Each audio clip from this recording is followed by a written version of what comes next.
Hello, and welcome along to another episode of Elsewhither, Tales of the Unchained. Josh is here this week, so let's release that face. There he is. Last week was a bit of a chill episode. We went quite slowly. It was called Home. Can anybody remember where we started? I want to say arriving to... No? No, you hadn't left yet. We're at the Oasis town, Temrin. I will give out a D10 if somebody can tell me what it's called without looking at the map. Or D8 even, I don't think I have a D10. No. Turan? Ethra or something? You're going with Turan? Is that Turan? Yeah. Because it's not Turden, because you said that. You're like, no, it's definitely not Turden. Call it Turdan, no. Turden. There's no turd in it. I can guarantee that. So you said Turan, not a bad effort. Anybody want to go for one? I thought it was... Paladin. No, honestly, I had to look it up. I cannot remember the name of this town for love nor money. It's Faroon. Faroon. Yeah, Okay. Faroon. I could not remember the name of this town Not even at close. all. No, not even. Not one of us was close. Taron wasn't too bad. Or Terran, or whatever it was called. Anyway, so yeah, you were just leaving there. You guys went to the markets, bought some rugs, some throws, and a bit of furniture. And then, as you headed out of town and set up the tower, that is when we got an idea of what everybody's rooms looked like. And gosh, you weren't here last week, so we didn't get a chance. What do you think Fenric's room would look like? So I think it's got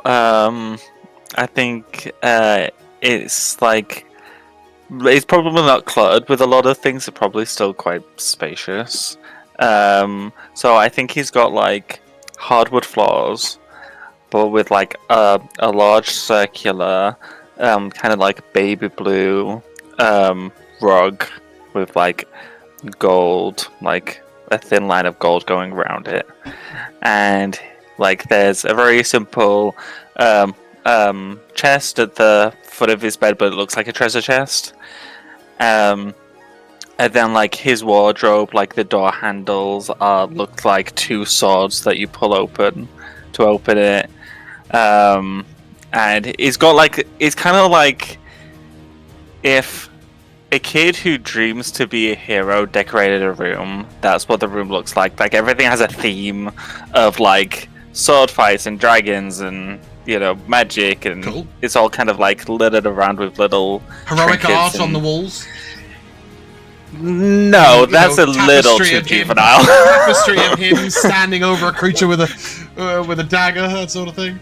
Yeah, I mean, Would he get a there's tapestry of probably himself done in a room. there probably is like a banner that shows him like holding the head of a mind flayer, and then there'll probably be more banners added as he kills significant things. So you took the mind flayer's head to the tapestry maker to get the banner made. Yeah, I was like this with every detail as it drips. I thought you were gonna mount it on like a plaque and put it on your wall or something. You know what I mean? Yeah, that's I cool. think Can you imagine everybody like standing around while we wait for someone to weave him? It's like the longest caricature art situation. Yeah. You guys do your own thing. I'll be here for the... Yeah, exactly. I think there probably is a trophy cabinet that does have the mind flayer head in it. That's waiting for other heads. Assumably preserved, of course. You know. Yeah, magically Forever preserved. in time, yes. Glass case. Sort of a thing. mouldering Yeah. mind flayer head. Cool. No. So once we established the rooms, we also purchased an arcane study. Did we go for a small kitchen at first? We did, right? A small kitchen. And then, once you guys had your rooms all set out, and we did a little bit of journeying. I'm fairly sure there was some roleplay somewhere. I'm sure it was great. I can't remember what it was. We fought some more of And those then- dudes. We fought some back. Then yes, we came across the Braxite. So effectively, you came upon some orcs trying to defend themselves from some Braxat. Anybody remember the name of the orc that survived the battle? He promised to meet you in the next fight. I definitely wrote it down. Raz? Zarak is pretty fucking close. Zarak, Oh. like D-Z-A-R-A-K, I think It's is like his name. Drask or something. Oh, we've got all the Draz? letters, just not in the right order. Dazar. Dazar. That's what I said. Didn't I say Zarak? You said Dazara. Oh, Here he is with a shield halfway through his chest. I will sort that out at some point, I think maybe. it looks like it's notched. Like it has I like a big think, line. yeah, I was gonna say maybe there's like a. I mean, I notch realize in it's probably He's fucked kinda up, just but it like looks okay. he's kind of just like Okay, leaning. on okay, it, I like you know that. what It's mean? notched. Yeah. Okay, that's what it is. Notched, definitely. Anyway, you met this guy, and he was like, "Yeah, I don't have time for your side quests, but I'm going to fight a dragon. I'll meet you there." He was like a war chieftain or something. He was the chief of his tribe, and he'd lost pretty much all of his people fighting the Braxat. So he was pretty angry, pretty determined to kill a dragon. That gave you enough XP to level up, which was super exciting. And then you arrived at Toothy's home. You were greeted on the way into town by Drifts on Sands, a Tabaxi scout. Art being pushed out in Roll20 if you are a catcher-upper, as Josh is. And then you went on to meet Toothy's mummy, who was called Dreams something? Help. I'll have to find it again. Shaper of Dreams? Speaker of Dreams? Seer of Dreams? Yeah, I think it Something was dreams. like Seeker of Dreams or something like that. I think Speaker of Dreams or something. It was definitely, yeah. Anyway. Yeah. That was her. I don't have art for her. And then you guys went to sit around the fire to take part in the evening conversation. This involved a few things. The first was Watches in Flames spoke of the troubles upon the tribe. This is not only are they dealing with the problems of a dragon has attacked, but also the Braxat have been driven from their home by the dragon. And so they are raiding sort of haphazardly all over the coast, causing all manner of issues. So Watches in Flames, basically, Toothy's mother had said, now that you're here, you're staying. But it turns out that's not the case. Now that you're here, you're going. As you said, you had news, which resulted in Pietro de Rocco speaking in public, which he thoroughly enjoyed. He was given a piece of wood to hold on to, and basically spoke of what you guys know of the dragon. Dragon's name, anyone? Zarakten. Zarakten. Or the Black Storm. Fantastic. Black Both Storm. names covered. We know who we're trying to kill. This is good. And they were like, well, if you want more information on that, you should speak to Miss Kiela. Anybody remember anything about Miss Kiela? She is no longer part of the tribe. Her magic, she went to go study magic in a way that was not part of the traditions of them. Yeah, So, her she's magic is not something that they could accept as part of the tribe. Yep.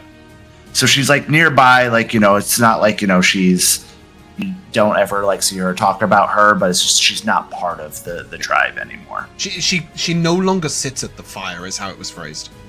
So you guys are off to speak to Miss Kiela, and he said, and the best of the tribe will be with you, and Rico moved us all by saying they already are!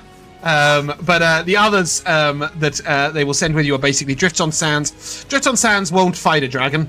She is so not up for that. But she will lead you there. And she knows the best paths. And she also knows the path to the other tribes who he suggested you speak to. There were 3 other tribes. Can anybody tell me who they might be? Kenku, orcs, or humans? Because orcs and humans, hopefully, not all. Yeah, yeah, I hope you yeah. do all three. So can we assume otherwise- that we already have the orcs? Is like Zark the No, leader of no, the you know there's a or is it second a different tribe. orc faction? Yeah. Okay, I see. And Tree's Shade will fight with you in the battle against the dragon.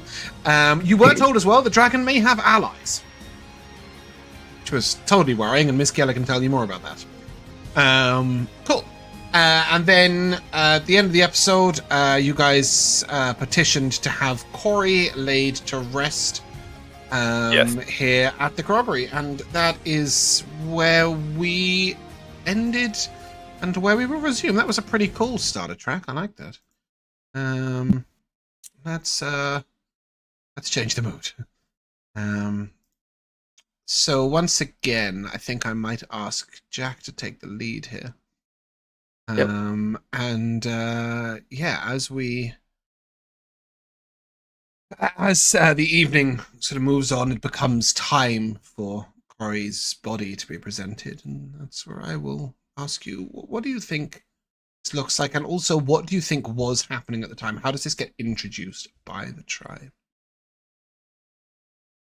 So there are a plethora of different rituals which all come under the term corroboree. And it's always a dance and a story. Whether the story is performed as just an oral speaking story or whether it's performed in song, it depends. But I think to get Corey ready, they will they fashion sort of like a lacquered bark vessel for him to go into, and he is laid there, and then the spell ceremony is cast. Okay, this would probably be cast by Tiger Eyes. He is probably the main beastly. Yeah. I was gonna ask really quickly. Sorry, James and Jack. Yeah. Who's Tiger Eyes again? So Tiger Eyes is one of the elders, but the one who has the most access to sort of cleric-y magic. Okay, but Watches in Flames is still like the leader. Watching in Flames is the elder, but doesn't have the magic that Tiger Eyes does. Watched in Flames was once a great warrior. Okay. Sorry. That's all right. So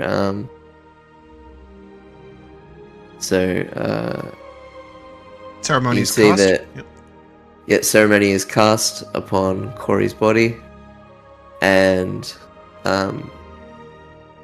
using various instruments such as the didgeridoo, the clapsticks, a sort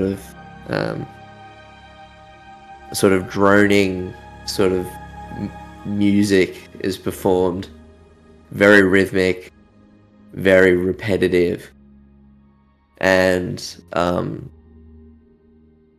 someone needs to tell the story of Corey, and so it has to be me. So I do it in a way where I sing it. I sing it. It has to be sung in a way that's like, it's almost like you can't understand it, almost, because it's not for us. It's for the earth. And there's a particular sort of dialect. There's a particular way of sounding when you speak to the earth. So a lot of it you're not really understanding.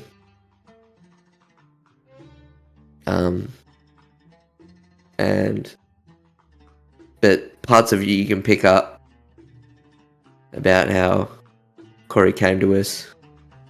He wanted to visit here. He wanted to experience this while he was alive.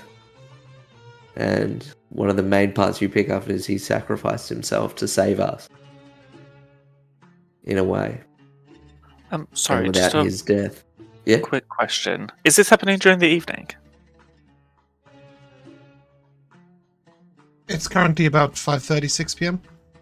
Is the moon out? Probably will be shortly. Okay.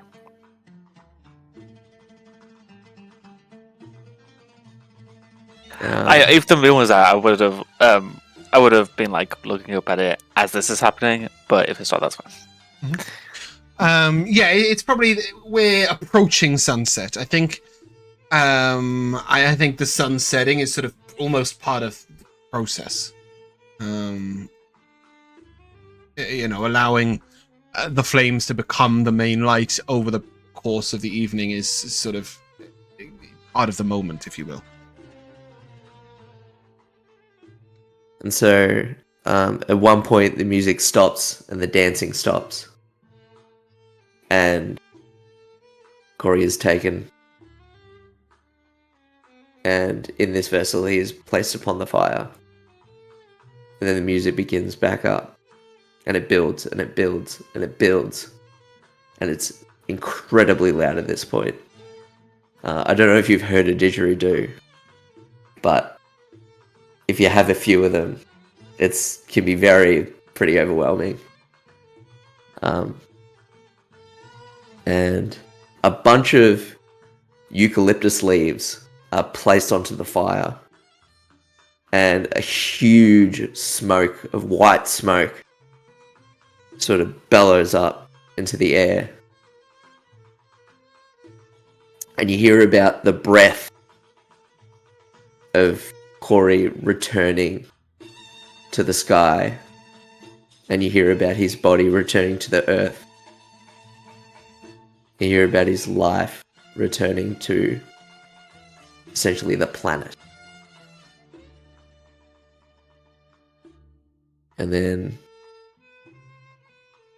as the sort of the initial, immense flame of all these green leaves dies down, the music dies down with it. So we're all pretty in tune with the fire. And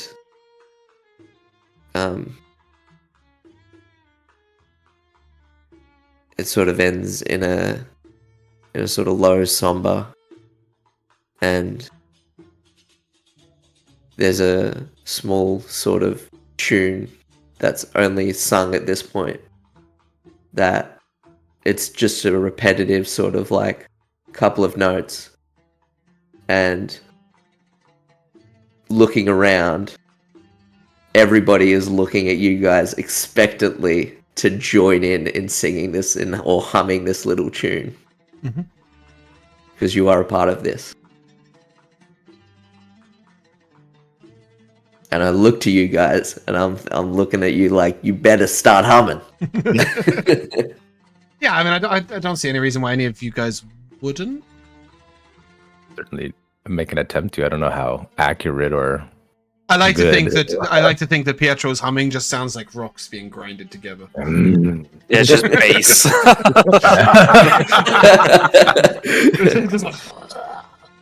Yeah.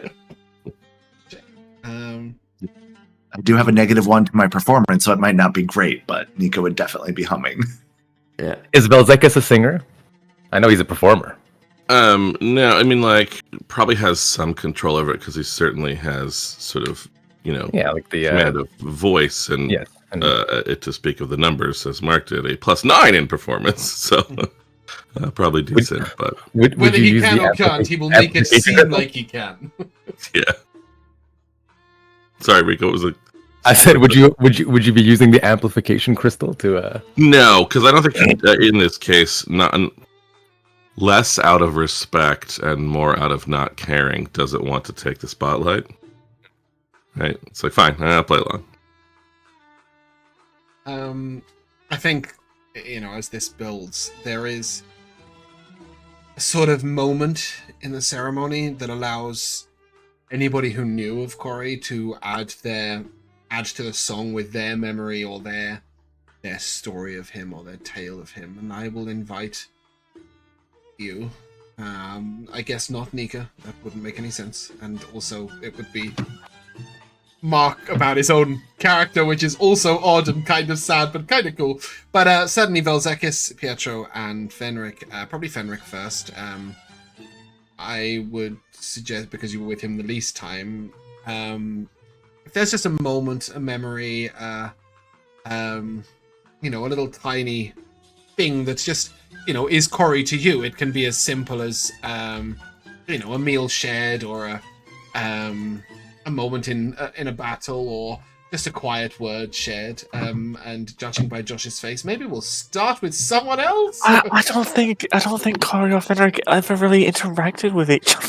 No, I don't think there was a lot of talking, so it could just be as simple as, a meal shared. Or Did they? I don't remember. yeah, you guys shared lots of meals. You had sure, but we didn't roleplay that stuff. No, I don't need it to be we've already spoken about what we loved about Corey. I just mean, like, Fenric could step forward and offer a moment. It doesn't have to be something dramatic or specific, Josh. Don't worry. Like, you can just, it can be as simple as remembering the battles shared. It could be your memory of little Fenric on your shoulder, right? It could be, any one of those sorts of things. Yeah, okay, yeah, I'll talk about that then. I'll talk about him making little miniature versions of us. And how they guided you in battle. And then, Pietro, it will be your moment to sort of step up to the fire. You're muted. I'm muted, of course. You're I think that internally. Pietro would likely speak on Corey's character, and then when it came to talking about something that, just a short story, I think it would just come down to, any of the various conversations that Pietro would have had with Corey standing over him as he was cooking us dinner or lunch or what have you. And I think at this point, after saying his piece, that Pietro would pull out the last of Corey's pies and just tearfully munch away on it while Vel'zekiss told his piece. Seeing Pietro do that, I'll also bring out my pie. Oh, there's a couple of pies, really well-preserved pies. You can see that Tabaxi sort of looking around at this strange thing. They've never really expected to see. I'm not even sure pastry's a thing. Like, certainly not thick pastry. In this sort of atmosphere. So they sort of take it that it's some sort of ritual to you, and they respect that because it's your friend. But they don't really understand what's going on. It's not really food time either. Vel, what do you consign to the flames? Well, actually, with that lead-in, he probably just starts by saying, like, my last pie was eaten long ago, as part of what Corey did so specially was basically to keep me alive. And, like, he ends up going into kind of a detailed thing here, mostly because I was looking some stuff up. Which is to say that the main thing he thinks about with Corey really is obviously Corey talking to him about the egg with his stillborn, still unhatched sister situation. And I think Corey was still basically the only person who's known that. And in a way, Vel'zekiss is kind of pleased to go back to a situation in which there's nobody alive who knows about it. But in the course of this whole thing and the sort of emotion and the drawing out of people's feelings and stories, maybe doesn't talk about that specifically, but does talk about, well, this is what Corey did. He, because I'm so concerned about succeeding at random, and the one clear way in which my success has not been random is when my success has been due to other people. And certainly Corey in particular keeping me alive, and then knowing about this stuff, and the only person to talk to about, and I don't mention the eggs, but I do mention having had a sibling who's gone, and in that process also weave in this growing unease about, and we've just all been talking about this with the tribe, right? About the black dragon, and so Vel'zekiss is one, other than Sebastian, of course. His one slight godly interest is, I don't know, it's like Voragomanthar or whatever. The one, it's a black dragon god who had like his whole interest in it is because it was like a twin personage in two bodies or something. I can't remember exactly the details there, but and the idea that we're like going off to kill a black dragon while being so heavily reminded of this interest in the sort of twin spirits of black dragon and like kind of liking it, but he, I think, pursued immortality in like a bad way, and I have stayed alive because of this person helping me in a good way, and it's just a whole thing that I can't quite articulate. No, that makes sense. And sort of as the go on. Even though Nikha is not allowed to say a story, I did have a way that she wanted to honor. I was literally about to say to you, as these guys are consigning their memories to the flames. Yeah. What does Nikha? How participating is she, and in what way? What does she feel in this moment? Yeah, it's a sense of guilt almost of they lost this friend. And because he was strong enough, she was able to escape from this enslavement that she had been enduring. And if she had been strong enough in the first place, he would still be alive because, theoretically her party could have done what these did. Isn't that a mindfuck? Mark's saying that if his second character was strong enough, his first character wouldn't have died. That's super backwards, but I love it. Yeah. But then she would kind of turn to Toothy, like very quietly, and ask, "Would it be okay if I took some of the fire? Would that offend?" Just ask if she could get a piece of fire from the main one. And you can say no. I will say that I do think that in this moment there is a little less Oh, okay. We've got an advert in the middle of a song. I don't even know how that happened. That so confused me. I've grabbed a song including the outro of somebody's YouTube video, and I just did not expect that. I was wondering who was forget talking to like and subscribe, guys. Yeah, pretty much. That's what I was saying. I think there's less standing on ceremony in this particular instance because there's a lot of respect, but it's not one of their tribe members. He's being welcomed in this moment, but he hasn't always been. So I think maybe there is a little more leeway given. But I will ultimately leave that decision up to Toothy. Do you mean to take,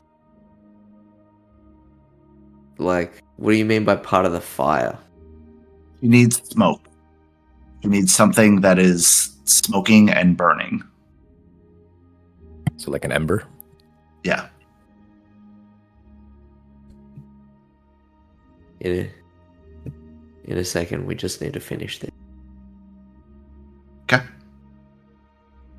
And with that, I will come back to Toothy, full circle, and ask if there's anything else that you are consigning to the flame, and then how does the ritual complete? I say to you, Nikha, the final prayer has to be said. I stand before the fire and I say, quite loudly, the being, the body, the mind, the sky, the waters, the earth, they become one again. You everyone just start repeating, they become one again. The whole group, or the whole, everyone around the flames will do so. And then I turn to you, Nikha, and I go, the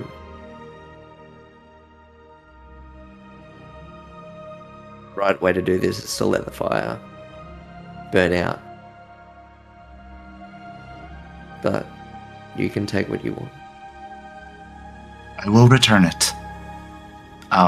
And so she'll just reach in and grab like a smoldering stick, like something like, that's almost a full coal. And not wanting to do anything in the main ceremony area, she'll kind of walk to the edge where, like, it is the natural boundary of a living space where there are like plants and growth. And she'll reach into her vest and pull out this very stiff, like leather pouch, almost like a seed packet, but just like a homemade one, not like a manufactured sort of thing. And pour out a handful of seeds into her hand and kind of hold the smoke under them so that they are exposed to the smoke, and then scatter them onto the ground and pour a little water on it, and then bring the fire back to the fire and place it into the coals. As you do so, one of the elders who is currently caring for a small child who's on the outskirts sort of looks to you and, in death life, you are wise. To the nod returns back. The flames die now. Over the course of the evening, there will be, at this point, small amounts of food present on the outskirts, and as people watch the flames, they'll sort of the feast of the dying, I suppose, is the sort of upon us. And you'll notice quite a few of the Tabaxi approach the flames as they're burning down, offering quiet words, potentially for others that have been lost recently, potentially for their own hopes of what's coming. You can tell it's an emotional moment for many of those in the tribe. And then the ceremony continues until the embers are completely burnt out. Until they're like mostly gone, and then there's another process involved. Yeah. Go ahead. Not sure how long we're gonna be here, but the next thing we need to do, I'm sure my mum can do this, but we need to take the bones and the ashes of the fire and bury them and plant a tree at the ash orchard. Yeah, and in fact, there have been quite a few losses recently, so there is a sort of tribal process for that at the moment. So as not to overplant in one place, to make sure the trees have enough space to keep everything separated out, and to give each individual tree its moment and its time. I think probably this would be the moment to gather the bones and ashes of the fire. Is that right, Jack? Yeah, so they'll be gathered into this sort of small stone box with a clay, I guess, like a heavy clay box with a sort of stone and clay lid.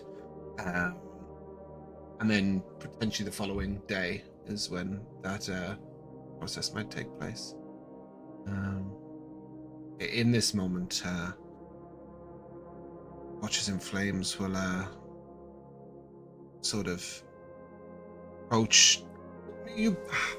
You see this sort of hesitation in his step. He's a little uncertain about the procedure here, but also how interested you are in being present and being part of it. And then in the end, he opts to speak to Pietro, because Pietro is who spoke at the fire. You are welcome to stay with the tribe until you depart, dragon. Or you may find your own lodgings outside of the camp. But please, if you stay within our lands, do not raise anything above the tallest tent. I see. Like a tower. just a heads up on that one. If you step outside their boundaries, which are very clearly marked out by a sort of twisted rope, and often also fencing, pickets, bits of wall, etc. Outside the boundaries, you can raise whatever the fuck you like, but inside the boundaries, nobody must stand taller than the tallest tent. Thank you for your hospitality, but I will converse with my party. We may prefer our own camp to be set up outside. This may be for the best. It is up to you. You are welcome if you wish. Give me an insight check. And actually, what did that mean? Nico, Fenric, or Vel, any of you proficient in insight? A 19 from Pietro. That'll do. I don't need to know if anybody else is proficient. Are you, Fenric? Yes? I am. You can roll if you wish, but Pietro has passed, and I have nothing extra Why if you not? roll a 35. I got a 23. Yes. So, there's definitely an air of, like, he doesn't want to push you out, but he definitely thinks it would be far better if you weren't to camp within the area. Like, just in terms of, like, them not trusting us completely, or... It just doesn't... It's not the correct procedure. And you know that, like, they stand... You see that they're, like, putting aside what is their view of correct procedure. In respect for, not only for Toothy, but for what you're about to undertake for the tribe. But you can see that, realistically, he's not happy about it, and he'd far rather he didn't have to. So, yeah. With that in mind, I'm sure you guys would rather sleep in a tower than a tent anyway. I figured as much anyway, but, you know. It doesn't seem, to Toothy certainly, and to any of you really, that Toothy was included in that discussion at all. It is assumed that while here, he will stay with his family, and when you leave, he will leave with you. If Toothy wishes to do otherwise, that's absolutely fine. Mm-hmm. But they've just assumed that that's what will happen. Mm-hmm. Well, I mean, yeah, Pietro would sort of gather with the five of us and sort of relay the information. What do you think? We stay here or we stay outside in the tower?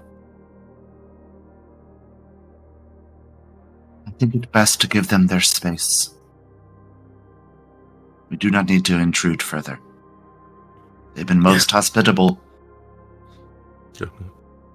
I was no, sorry. I thought you were done. I was just going to say yes. I think it is best we give me my space. Toothy, will you be joining us, or will you stay here with your mother?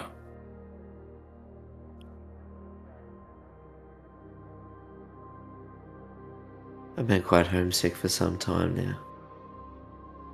Understandably so.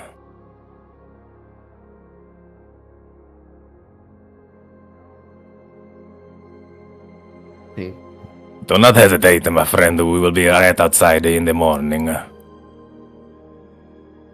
Okay. Thank you. This evening is the 28th of Dreamrise, and whilst neither Toothy nor his tribe would celebrate, certainly Fenric would know that tonight's evening is Moondance, celebrated in Gallania and Kalan. It is the shifting of the moons. It's a once per year moment where all four moons are visible in the sky. None of them are full moon. We're all waning or waxing. And the tradition in Satyr culture, which is the primary aspect of the moon social culture, is to dance beneath the moon all night, which is followed by very few others. But certainly for all of you who have grown up in Gallania, not sure about Nikha. I think that you're probably aware of it, but probably don't celebrate it. Pietro, obviously, growing up in Beldania, it's a newer thing that you would have observed, but you would have seen this before. Or at least been aware of this festival. Vel, obviously, spent your life here. You have observed different people being a part of it. But certainly, Fenric, whilst you spent your time in the archipelago, since you've arrived here, you will have seen this this festivity at least once. It can be observed in many other ways. Some sing, some merely watch. Would Corey have participated in this? No. And Corey okay. was a priest of the constellation. Yeah, I figured. Yeah, the aspect of the moons is much more tribal. Traditionally, it's very theta based or the nomads. So the desert nomads, such as the humans, who actually travel around the desert, would be the main followers of this. So it's just worth being aware that it is something that is in existence. What do you think Fenric is doing, feeling, thinking, saying, participating, not participating? Is he out dancing under the moons? No.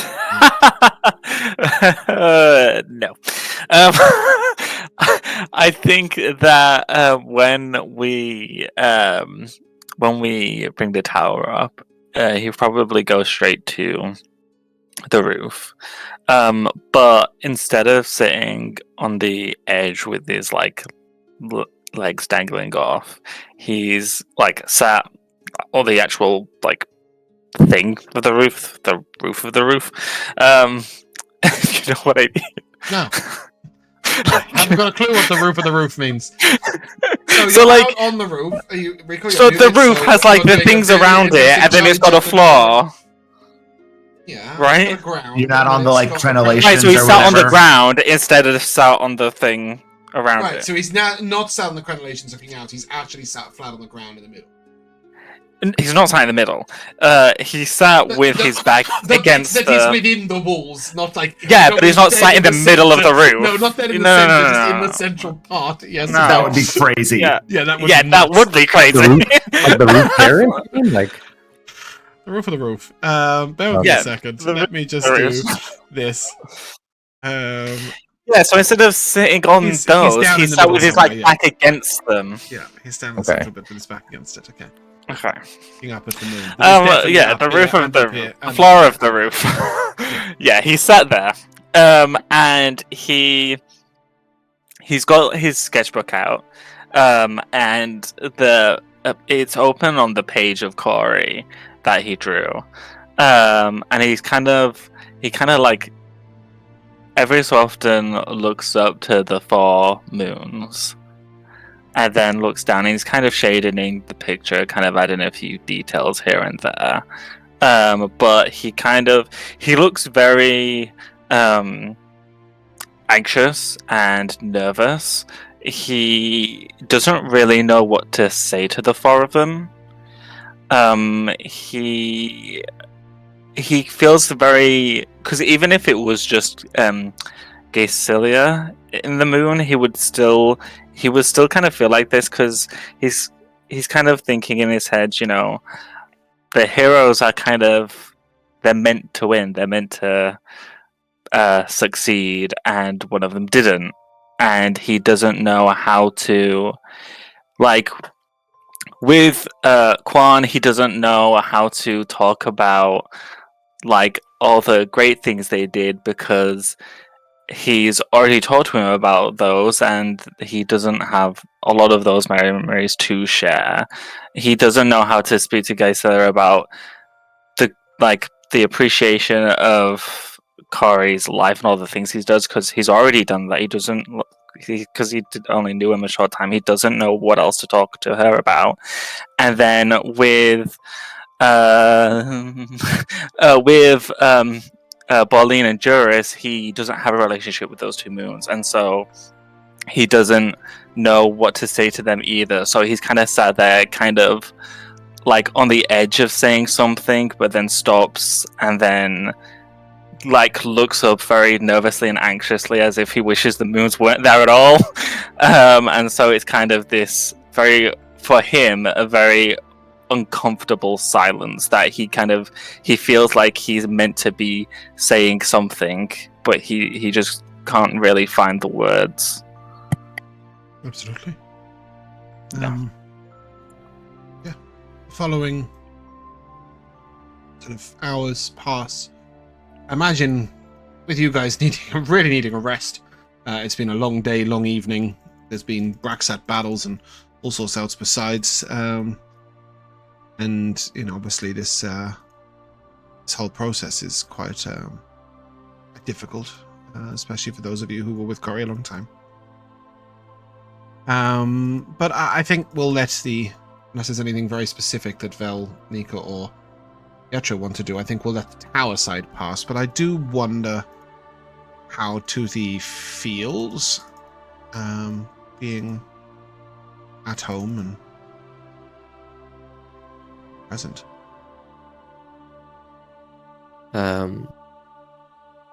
There's two sides to it where I'm so lost in sadness, and I'm focusing on that. Like, I can't help myself. But then there's this like sense of comfort that I haven't felt in a very long time, and I feel guilty feeling at ease because there's still threats out there, and I can still not do enough and lose more people that I love. And so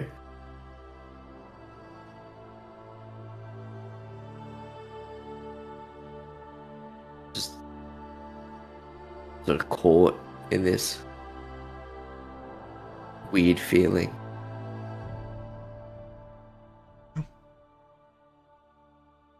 Following morning, you can all convene back at the Gallania,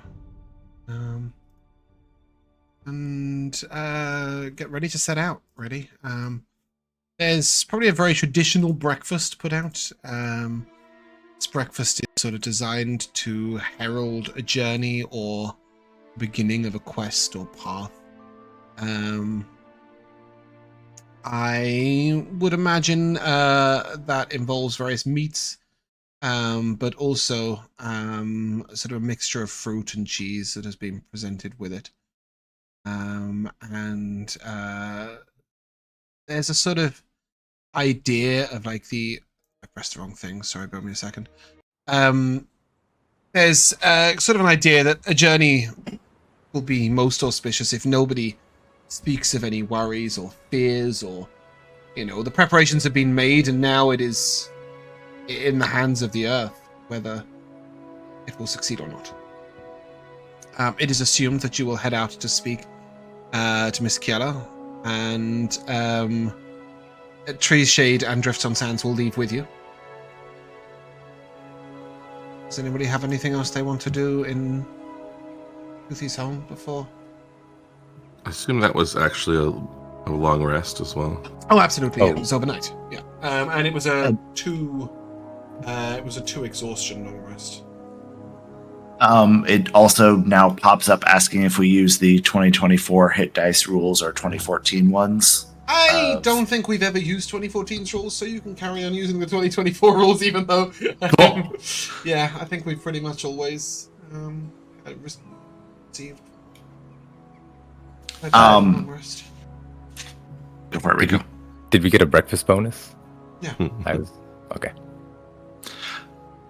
So Simple fare. nothing showed up overnight because apparently your druid did not take druidcraft, so she was not able to make the seeds that she planted bloom right away. But over time, the little seeds that she scattered will bloom into flowers. And during the day, they look fairly simple. Especially at night, a pattern will emerge where she laid them. Of a little bit of a constellation of hands in remembrance of Corey.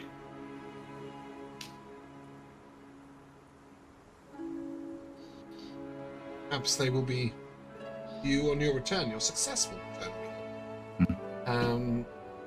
Yeah, and it's a very simple fare, the food. Can vary, no bonuses, obviously. But perhaps later on in the day you may eat better. You guys can head out just want to say one more thing Yeah, to my go ahead. mum before we go. Yeah. You guys can head out away from the main sort of area.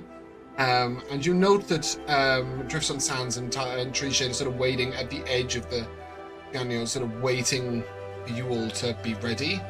I just want to know, not Toothy, the rest of you, would you approach anyone or speak with anyone, or would you just sort of let Toothy do his thing and stand outside the village waiting? Outside waiting for me. Yeah, outside. Yeah, I think Oakley went outside like you do when you're waiting for your friend to come outside their house as a kid. You're just like, I've got nowhere else to be. I would offer to accompany Toothy in case he wanted company, and if not, I would also wait with everyone else. Yeah, come with me. I thought Joe was putting his hand up there to speak.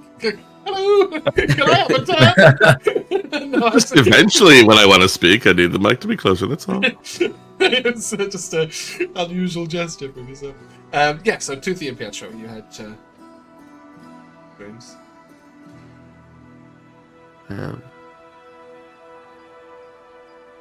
His burial deserves a white gum,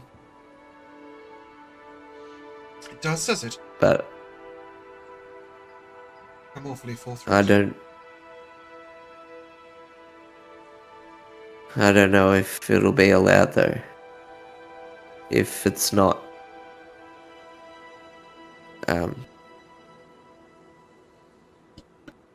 Myrtle Beach, then She looks at you, and you know full well that that decision will likely fall in my hands. that's why I'm asking. You see her sort of, her ears sort of point forwards at you, her head sort of tips towards you, her brow furrows. There's this sort of very direct look at you. And she will say, Rohan, seek to assert yourself. Make decisions like an elder. You are young.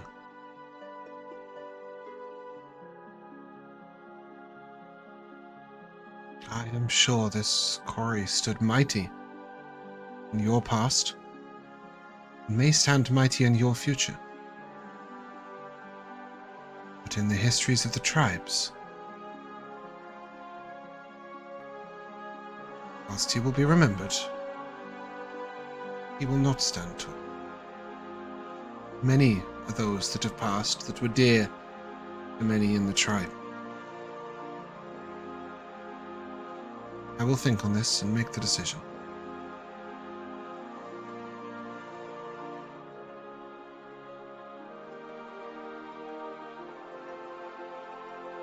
You do not plan...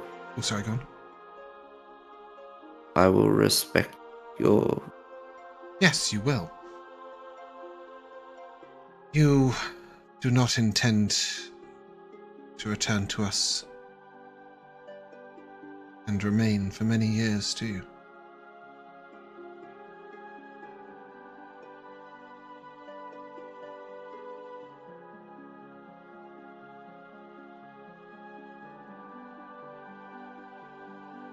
I don't know. Well, I do. With that, she will reach into a pocket and she takes a sort of small, twisted piece of twine with various beads with little carvings all over them.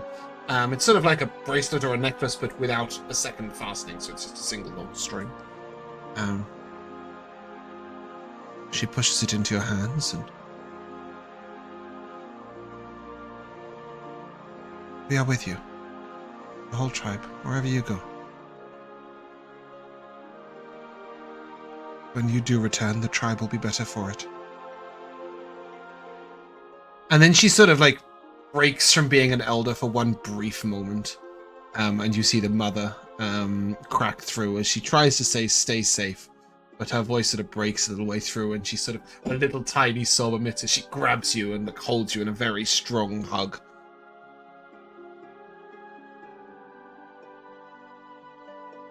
holds on a little too long. Then, when she releases, she's once again proper elder.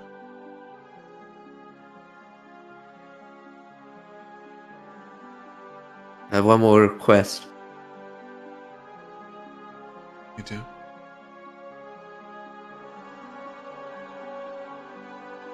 I need paints.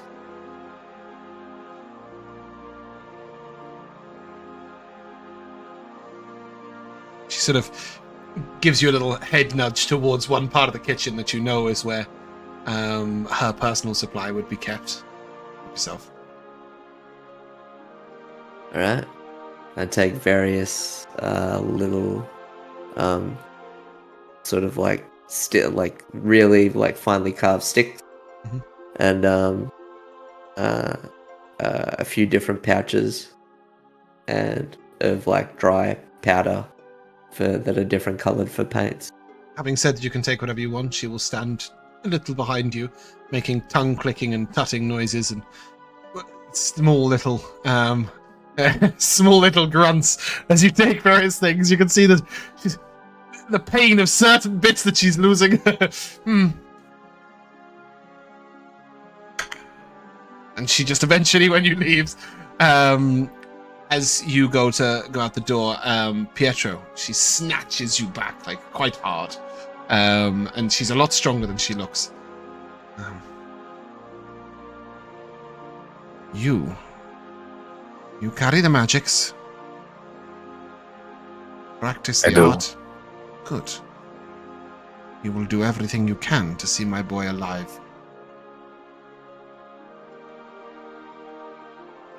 I think you are mistaken, madam. It's quite the opposite way. But if you die But, for him, I will be grateful. If he dies for you, I will skin you like a cat.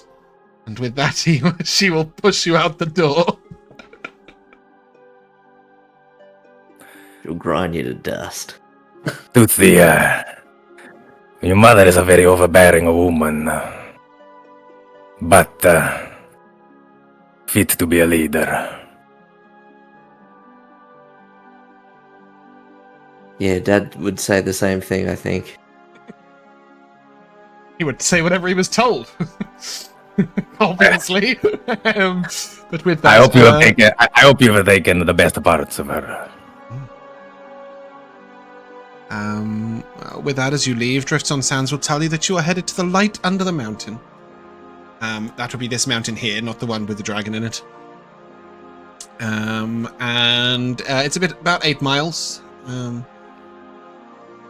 And she leads like sort of a very pressing pace. It is hot today, hot. And she just sort of almost seems to skim over the ground.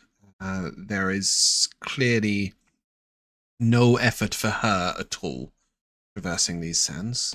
You could say she was drifting sands. For the rest of you, please, I will take an athletics or acrobatics check, your choice. Will Pietro take this if he's floating in the air, or? Yeah, it's still. You can just make me a con save instead. Oh, sure. 21 on the acro. 16. 23. Yeah. Well, 27 on a con save. If you want, I can still roll this acrobatics check. No. Sorry, that was 23, not 21. So I got 23, 16, 27, and 7? I don't know what we're. Sorry, I was reading something. I don't know what we're doing it for, but it's a 7. Cool. So as you guys are heading around along the sand, they're sort of like they're dunes. They're quite thick. It's a little sort of up, down, up, down. There's moments where you expect to tread lightly and your feet sink in, and there's moments where you expect to find sort of a very light purchase and it's quite solid. As this sort of party begins to follow Drifts on Sands, Vel'zekiss, you will begin to fall behind. You're a little slowed down, and it is in this moment, I was just really trying to find out who was going slowest, to see who is going to get the lovely chance to have a chat with our friend. Tree's Shade will bring up the rear. And she walks next to you, Vel'zekiss. Your party has been together a long time. Well, it depends how you define a long time, and quite frankly, depends how you define this party, but sort of, yes.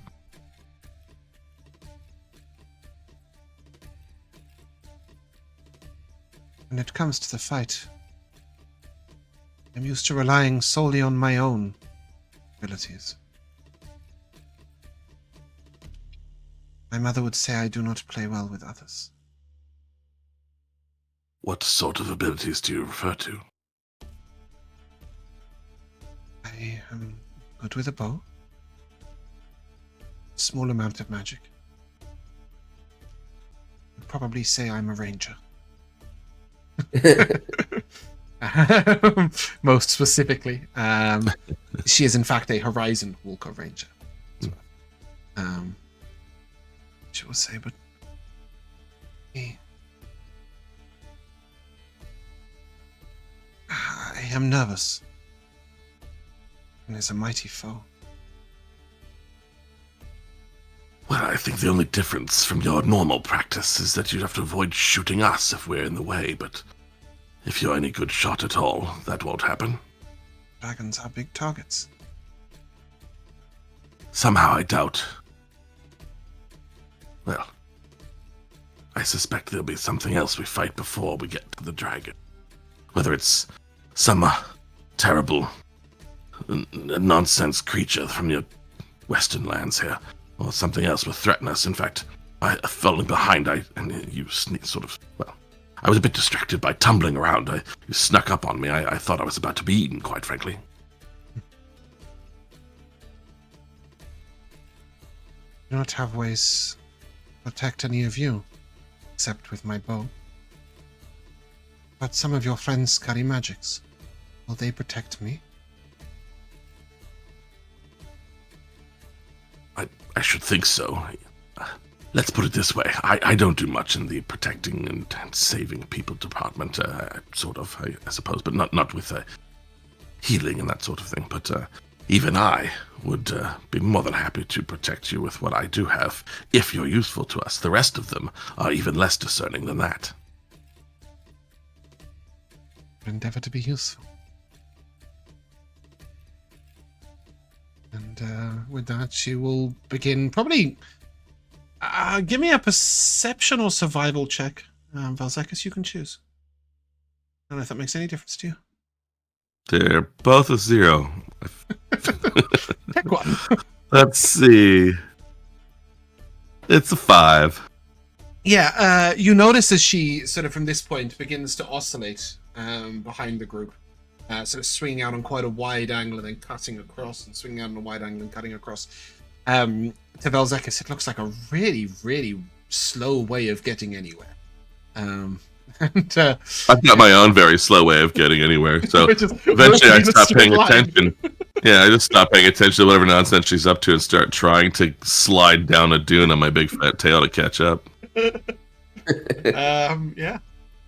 With that, you guys can approach this sort of strange-looking mountain. It's got a small peak and a larger peak, and in the gap between is this kind of like where one mountain shadows the other. Strange glow, sort of bright purple, is coming from an entrance. It did say you were going to the light under the mountain. She did. And Drifts on Sands will look to you all and Miss Keller is... She stops. To each of you one by one. I not to upset her. And doesn't know what else to say, and she will lead you forward. You will enter into a series of strangely lit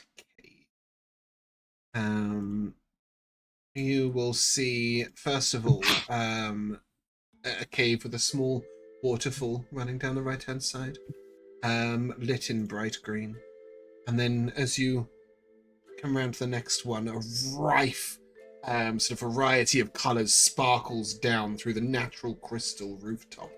Pietro, you can see that the stone that the crystals would have grown from has been carved away to leave only the crystal as the rooftop. And all of the natural colors come through. To Pietro, this would be like a palace. It's magnificent. And then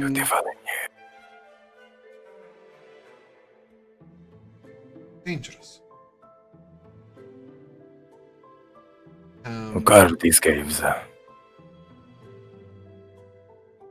Caves made themselves, but Sciella designs her home.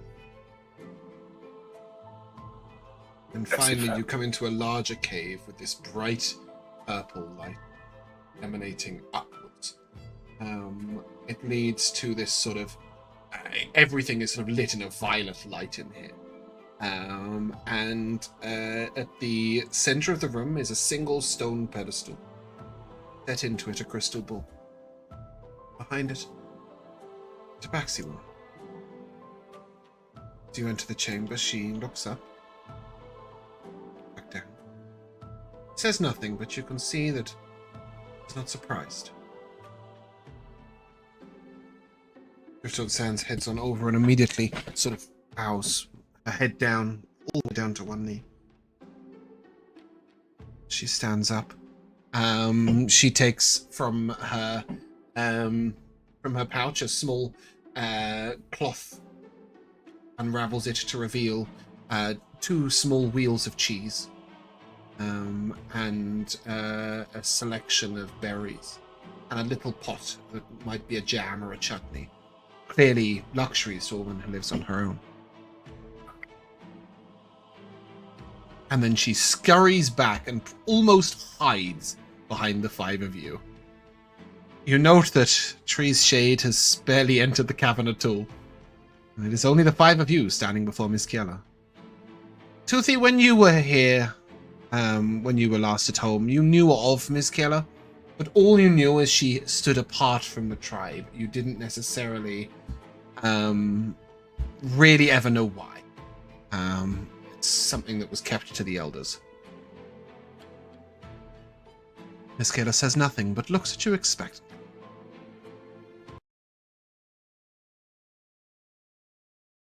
I will telekinetically shove Toothy forward a little bit. She has the smallest smile on her face as you do so.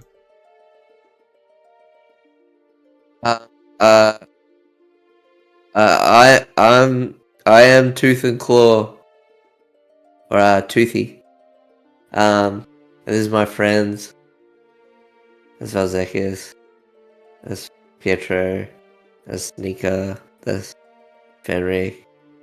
And we're here with Drifton Sands and Tree Shade. And I'll look back. What are we here for again?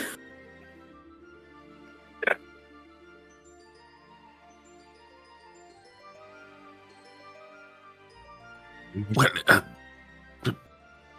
quite Speak an plainly, will impressive- you? She says quite loudly at the group of you. We've gotten the impression that perhaps you're too powerful to stay near the rest of the tribe, and we need your help. I suppose that's plain in one way, though completely vague in the other. What do you need? We're fighting a dragon. The black dragon I imagine you're aware of, having caused trouble in these parts. We are after it, and we need all the assistance we can get. I'm not too ashamed to admit. Do. Well, the dragon is as dragons are. Powerful, dangerous, large. Breathes acid, that sort of thing. Perhaps you have been sent to me because of my knowledge of those that follow the dragon and worship him since his arrival. And they call themselves Yasarakukchi. But it really just means fangs of the dragon. Or just the fangs, as I've taken to calling them.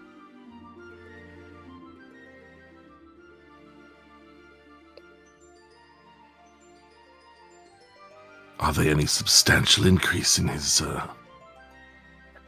defensibility. Yes. They guard the entrances to his lair, and that is where you will want to fight him. You will not want to find him in the open ground where he can fly.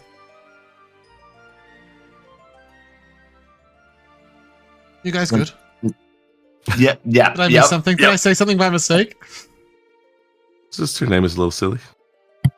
Or their name is a little silly. No, Yeah. Jack, And then Jack Jack just wrote what he spelled it thought. Jack wrote how he thought what Cookie, you said. not Coochie. No, you definitely said Coochie. I thought Did it. Yeah, I you said stumbled Gucci. over it then? I thought you did like Gucci, like Gucci or something. Yes, I don't know. No, you said a cookie. That's what they mean. It's Sorry. it's sending me 2 words. That's all right. I was just wondering what on earth I had said. I was like, fangs? I broke Have I misunderstood Rico. this fangs of the dragon thing? Have I...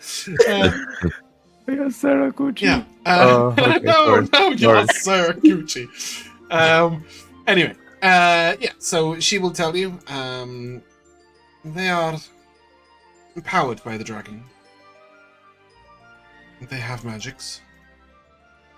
Dragonborn. Some. Not all. Some seek favor, his glory. Some offer riches in exchange for power. Some offer servitude in exchange for later gifts.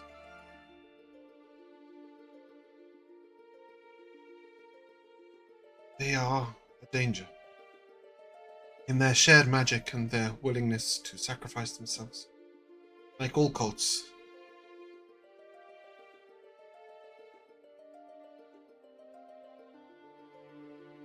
How are we going to take on them and the dragon? I thought we were taking on just a dragon, and that seemed scary enough. You'll find your ways, I'm sure. I do think a cult would be child's play for us at this point. They will be dispatched. Do in no not time. underestimate. Swift.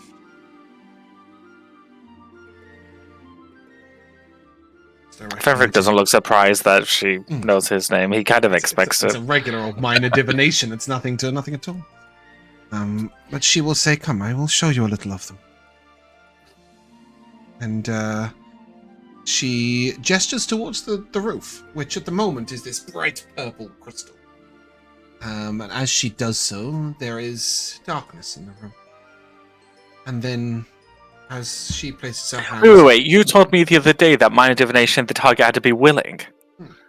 No, it is a minor divination. She did not cast minor Oh, divination. okay. Right, sorry. Yes, anyway. She gestures towards the ceiling, and everything that you would assume everything she can see in a crystal ball is now being displayed on the ceiling. And as she looks up, she will show you 6 sort of tall figures dressed in these strange... they're like black cloaks that have been tapered to a point over their head. Not that like upwards, but that would be odd. But instead very far forwards to a point. And you see that they've got these sort of high collars that are also pulled outwards, as if shaped like a dragon's maw. Some of them have these sort of strange mock wings on the back. It looks a bit like a kid's dress-up show. It is quite sad and a little cheap. And then you see 6 of them standing around in a circle summoning a demon, and you realize that they might not be child's play, despite the fact that they are dressed like children. She will say, "Demons seem to be in fashion all along the coast. But this dragon, there is a connection of some sort." We've encountered our share of a demon along the road. Most adventurers have these days. They have created different ways of defending the entrance to the dragon's lair. But I could aid you. I would have to ask a boon in return.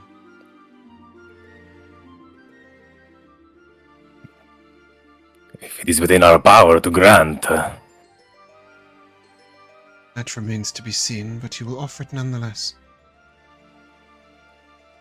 In the Hoard of the Dragon, it is said there is a fairly mighty crystal ball, mightier than mine.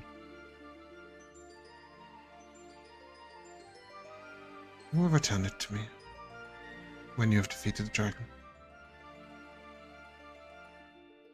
It's yours.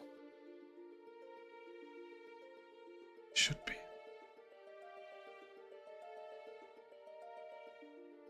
She says Any this niggas change. she says this, and it's quite clear that it never belonged to her in the past, at least. Yeah, that's why I was querying the whole return it to me. Well, bring it back to me when you return is how that was meant as a phrase. For sure, Not bring return it to back me as because if I it lost was here and left. No, not that. Just bring it back when you come back.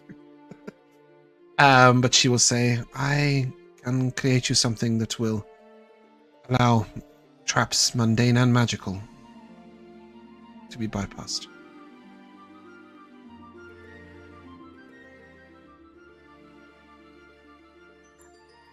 But would that affect all of us, or just we choose one person for you to give this benefit to? It will affect the traps themselves.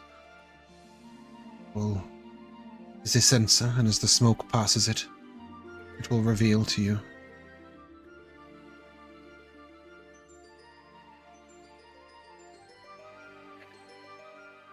This is the best help I can offer you. Though, you may find help from the other tribes in the area. Wait, so it would show us tribes, it wouldn't deactivate them or anything? Mechanically, I will tell you it has the capabilities of casting Dispel Magic on any traps and can also render mundane traps useless. So things like pressure plates, etc. So it can disarm traps magical and mundane. We plan to see the other tribes after you. Does that include the orcs? It includes the orcs. I will speak with the wise woman, Lena.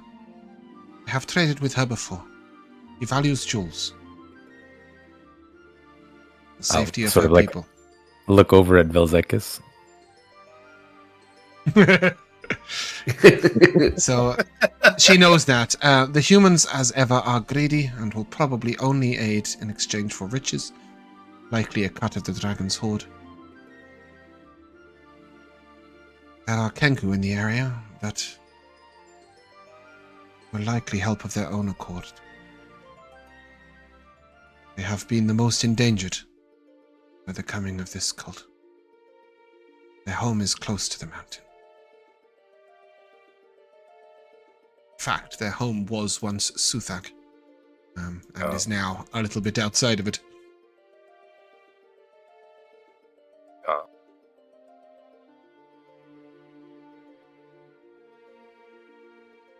And sorry, the dragon is up here? Or it is Suthak? Wrong mountain. This mountain. Yeah. Yes. She will look to each of you. What a strange group.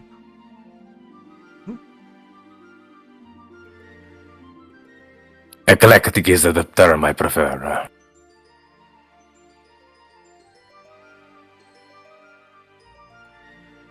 Might I read your future? She nods towards you directly, Pietro. I'm intrigued what lies in wait for you.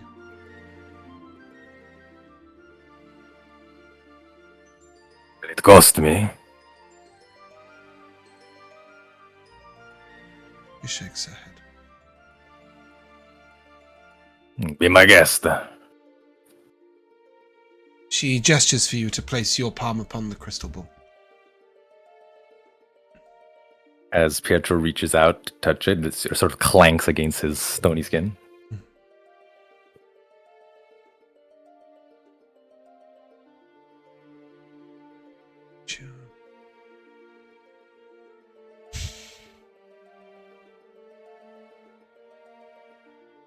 Experienced loss. She will do so again.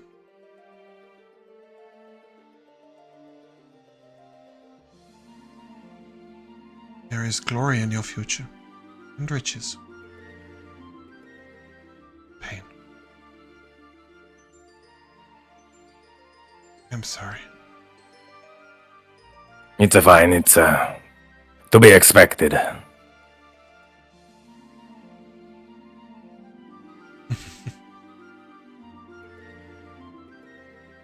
And she sort of looks directly at you. There is a divergence. In one path, you claim your,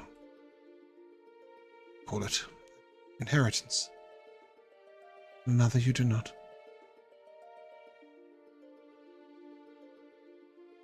You would seek to do great things. Money ill-gotten.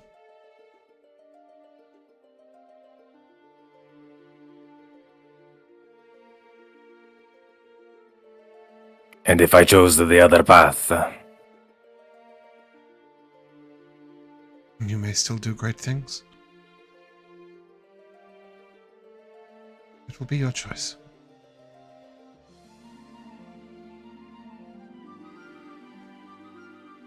that it will.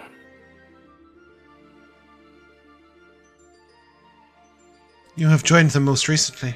She looks to Nikha. Indeed, I have no futures for you. that is fair. I have lost much of my past, and what I thought was my future was taken away from me. I will have to start fresh here. I offer you but one roll of the dice. With that, she quite literally will hold out a small silver platter with a dice on it. Ooh, which kind of die? D10, D20? Oh, it's a d20. You know it is. She will invite you to roll, Nikha. That's a 5. That's not bad. Wait, but you've got cards. No. On the table. This cannot be changed in any way. That is effectively a portent. It will Ooh. last until you use it. Just once, when somebody rolls a d20, anyone, enemy or ally, you can see. You may replace whatever they roll with a 5. If you do it to an ally that gets a nat 20, I may well give you inspiration. But yes, one portent. And she says, your past is now much a canvas unwritten. Your future too. May you find fortune. Whatever that means to you. Thank you. Would you know of things distant? Or would you rather remain nowhere? There is nothing that exists elsewhere for me to know about. There is great wisdom. Decision. She looks over to Fenric. You would call yourself hero. If the people call me that, I'm just a humble adventurer. But it fits me well now. I pray that when humility comes, it does not come too swift or too painful.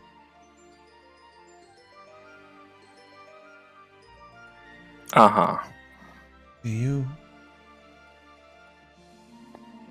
She hesitates for a little moment and she looks at you. You seek to know of the future or shape it for yourself?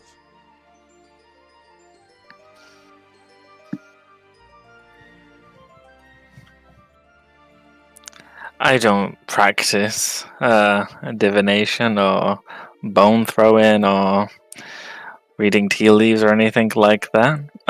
So I don't see the future. If I could, it would be useful to shape it. But I'll shape it regardless. With that, she will say, an arrow. She puts her hand out, asking for you to give her an arrow. Now, I know you have magical arrows. I have you both. do also have mundane, so she'll ask you. Yes, for yes. some, Well, right. If I added an eyebrow, I'd raise it. But I'd hand her an arrow. She will look at it for a moment. She goes over to a sort of standing set of shelves. And she will take from it a small pot of blood. And then she will bring it over to you. When the fight comes with the Blackstorm, perhaps this may aid you. And she will dip the arrow in the blood and give you one arrow of slaying. I think it comes under ammunition of slaying on D&D Beyond. Dragon, obviously. Otherwise, it'd be quite useless to you. Oh, duh. Yeah. It is only a con save, but it is a potential extra bit of damage. Whose blood is that? It is the blood of a dragon, secured at a great price.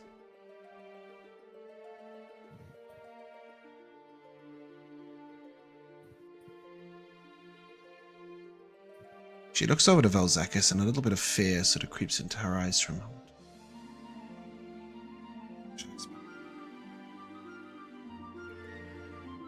Some of you have a blessing from a different dragon. Sorts. Or his favor, perhaps? Yes, we had gone to attempt to save one over closer near Mazrea.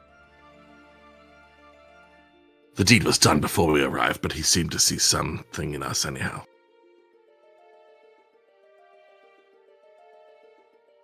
She sort of once again casts the crystal ball onto the ceiling, and you see a map of the whole of the whole of Gallania, and some of the rest of the world. She says, "You would travel far and fast. Is there anywhere special that you would like to go, Vel'zekiss?"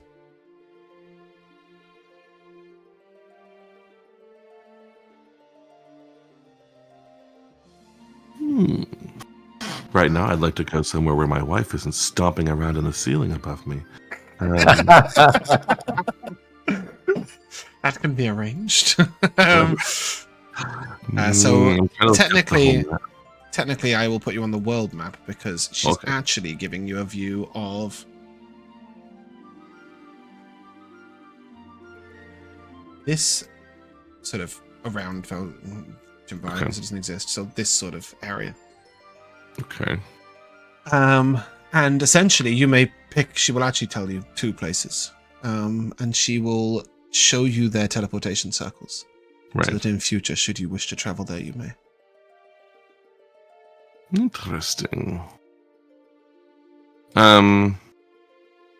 Yeah. So I think based on where Vel'zekiss' background, something there that is archipelago, anywhere sensible. And even though it is close to that, the other one would be Mimna Kolrik. Because he traveled around doing shows in Beldania for a while, not just Gallania where we are. And but it just still has that mystique of inaccessibility, I imagine, to some degree. Yeah, a little bit. And probably never went out there. I think she'd probably offer you Calais, which is ironically quite close to Fenric's home. Okay. On Strezuros. And then in Milna Kolrik, there is a city called something. Eskralish. There we go. Ironically, Milna Kolrik, full of seers, if you remember. Yeah, I couldn't remember exactly what. I think it was sort of exotic. And You guys ended up not going there, but it's the magical Leonin land. The non-magical where, Leonin Kiavo- Halian. Isn't that where Kiavo Kiavo's father was. No, Kiavo's mother was from there, but you guys never visited. Kiavo being Beldania character that Jamal played. Yeah, so she will give you those 2. Cool. And then she will look to Toothy and say, Tooth and Claw, would you have the burden of fate on you? Or do you wish to travel light? This is how she'll put it.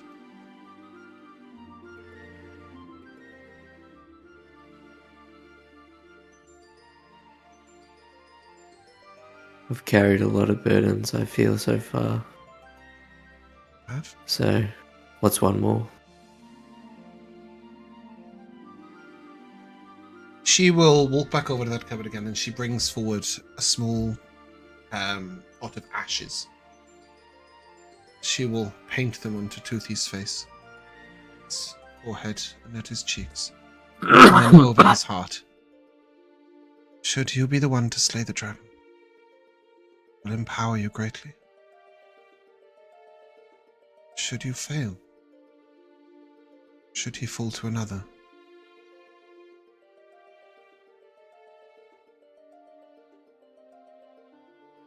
we shall see.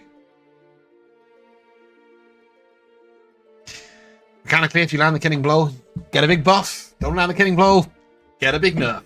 That is literally all it is. That's literally all it is. Good luck. You got smite, you'll be fine. Yeah. And then she sort of calls out to Tree's Shade and says, come forward. I know you wish to seek something. Shade very reluctantly sort of steps a little closer, but not quite as close as the rest of you. She just looks at her and says, your mother lives. You will encounter her. Shade sort of lowers her head as if in shame. He says, you tell your allies.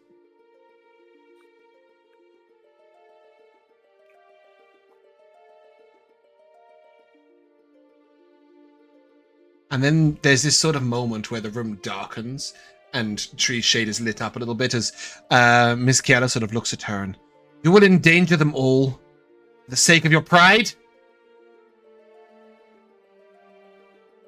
I will tell them. And she looks at you all and will tell you. Tree's Shade's mother is one of the cultists.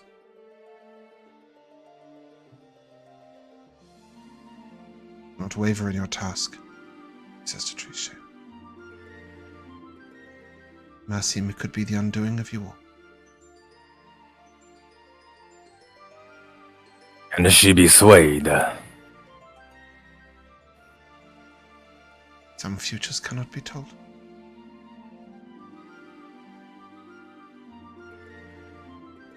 For all I know, one of my parents could be among them as well. I wouldn't have the slightest idea. She looks at you for a moment and takes it as a serious sort of question, and she ponders and... I also do not. As she says, there are some futures that can't be told. Fenric's giving her a look as if to say, really, bitch? Just FYI. But with that, you notice Drifts on Sands is like almost shielding her face. And Miss Kayla sort of looks at her and just gives her a little shake of the head as if to worry or spit. And then shall I let you guys go? Say anything, you just will feel that it's time to. As you are leaving, there is a symbol painted twice in her cave. And those of you who are well traveled, so Fenric, Pietro, and Vel'zekiss, each of you may give me a history check.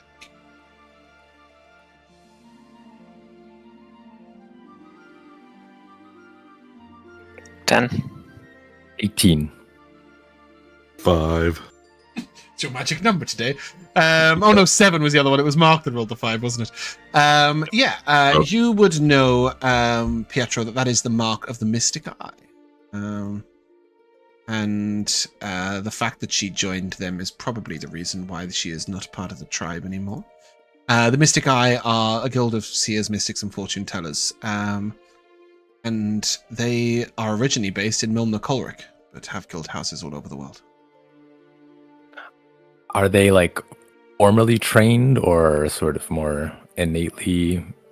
You cannot train Innate? without having some innate magic, but with a little bit of innate magic, you can. Many people are accepted. So even those who are just, minor soothsayers or predictors of small things, or people who have visions they don't understand, can then be trained to utilize a crystal ball, etc. Some level of divination can be attained by most people with a magical inclination. But yeah, certainly they need to be quite powerful mages to divine without any natural talent at all. Pietro is probably of a level where he could achieve that. I believe level 4 spells is where you can take divinations regardless of your subclass, basically. Yeah, and the others of you similarly. But with that, as you will now depart and Drifts and Sands will say to visit the orcs, we will take a short break. Hello, and welcome back to the second half of Elsewhither, Tales of the Unchained. Our group was tracking it. You are currently at the light beneath the mountain, and you have quite a long trip, 23 miles, to get to the orcs. It's probably about 1:30 in the afternoon, and I think it's probably time for lunch. Would you pop up a tower for lunch? I see no reason why you wouldn't. Thought we can only do it once a day. Oh. Is that so? Can you? Does it say that on the not. item? I do. Anyone have it? Is it in the party loot? I think it's in either in Vel'zekiss. I think it's Vel'zekiss. Yeah. Tower, where are you? Now, where do Isha stop? Okay. Floors. I don't know, maybe not. I think at one point I did say don't take the piss and pop it up and close it, pop it up and close it, pop it up and Maybe close that's it, all like it was. mid-combat and stuff. Yeah, I did at one point think that I might impose a 10-minute cast on it just to make it prevent it from being usable Right. in combat and stuff. Haven't tipped over. Haven't been prepared with a fabricate spell. Can absolutely pop it open for lunch. If there's not enough, that's only if there's not enough space. Yeah, it can't be popped up when there's not enough space. And it just happens. It also says, and then it's not usable until the following day, but that's only if it failed because of. Yeah, absolutely. Cool. Then sure, there's a that kitchen was to in there. prevent you guys constantly trying in a cave. My thinking was to pop it up in any place you could to see whether you could fit it in, and then when you can, you get your rest. I was like, nope, preventing that for the whole 24 hours. Cool. Yeah, when you pop up the tower, hides, drifts on sands, is absolutely terrified and runs away. But Tree Shade is quite impressed.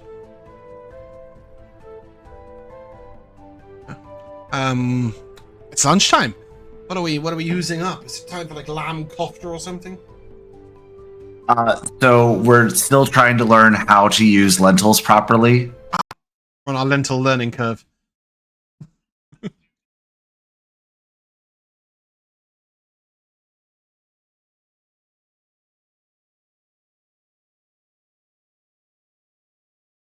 Oh hell, that sounds lovely.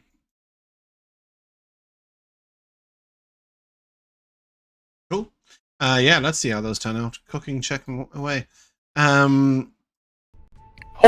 With a small kitchen, I think it's just a regular roll, right? Doesn't I think matter. you said it was +2 on the roll with the small kitchen, and then Yes, the larger plus- one that's right, reduces the threshold. Yep, exactly that. The threshold remains the same. You do get a +2, which would mean that would be a 32, not 20. Yes. Okay, so anything over a 14 is given as max hit points, and it's doubled because you got a nat 20. So 32 minus 14 is 18, is that right? Yeah. So go ahead and take 36 increase to max. Oh my god. And this is when he tells us that we're not going to fight anything Let today. me offer you something.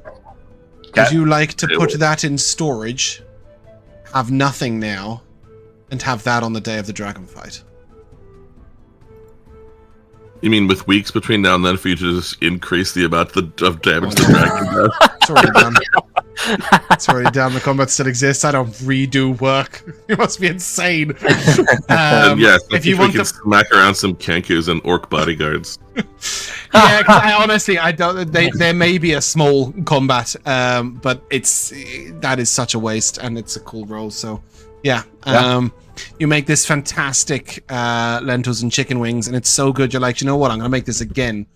When No, we you've go to just the put dragons. this one in Tupperware for later. It's Willy Wig's time. It's down in the Willy basement Wig's where we time kept stopper, Corey. exactly. Oh, Willy Wig's time stopper, Joe, you're a genius. That's yeah.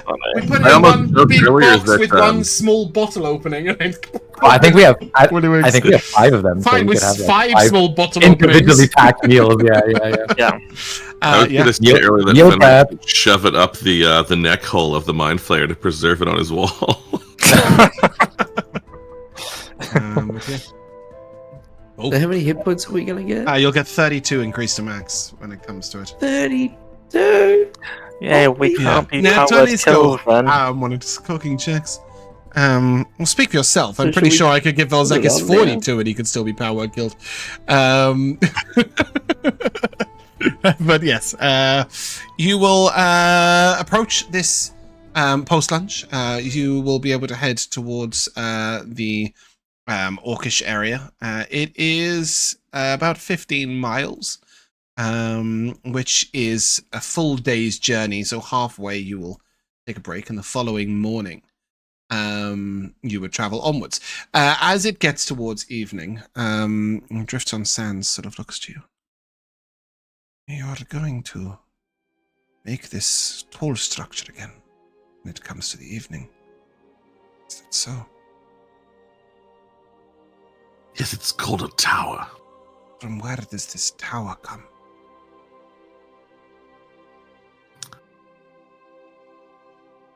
I was like, should I pretend that it's entirely me? No. This staff here, and I do sort of twirl it in my fingers. Yeah, recovered it in one of our previous adventures and figured out how to expand it into the tower.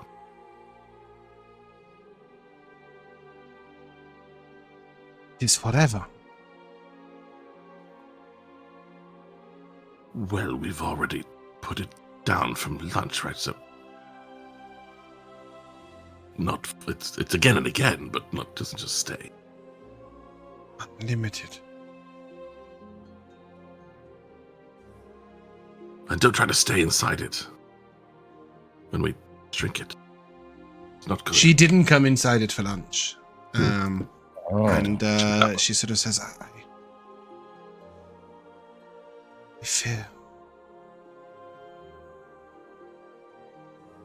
it is. You go in many times, and still you can find. And she looks to Tooth and Claw, and she says something, in a sort of strange turn of phrase that she sort of asks if you can still find your connection to the earth.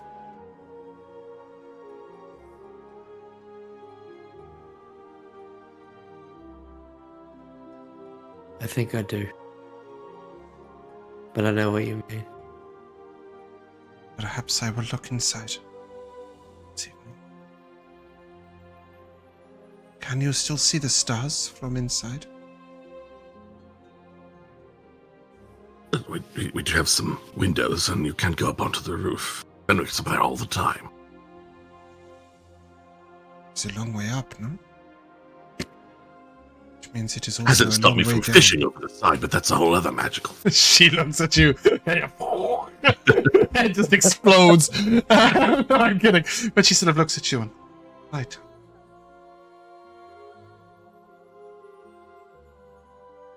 This. If we were sleeping under the stars, this would be a good place to stop. And you're sort of in the shadow of this tall, rocky structure. It's exactly like you see it on the map. Sort of area here. Like sort of these natural, huge, mites, I suppose. Sort of almost mesas, and if there is no limit on where you can put it, then here is a good place.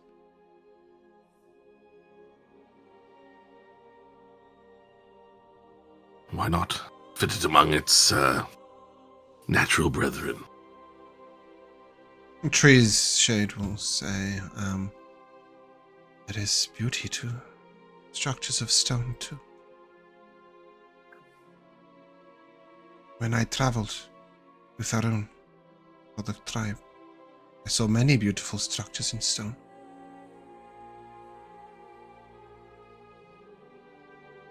I like it. And as you erect the tower, Son Sands will very hesitantly step into the tower.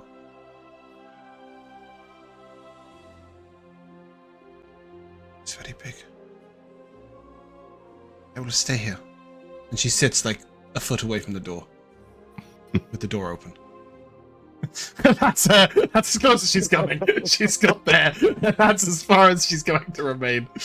I can see its defensive purposes.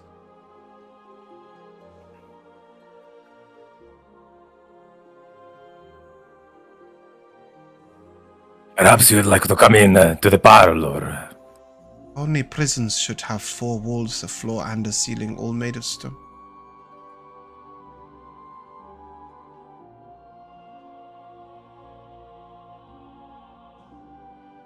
I mean, I don't know many prisons with this level of comfort. What is comfort for you is not necessarily comfort for everyone. And with that, she's already sort of reaching her hand like out the door to feel the air. Are you sure you wouldn't like to come through and go up onto the roof? It might give you a sense of how it all works inside the rest of the world.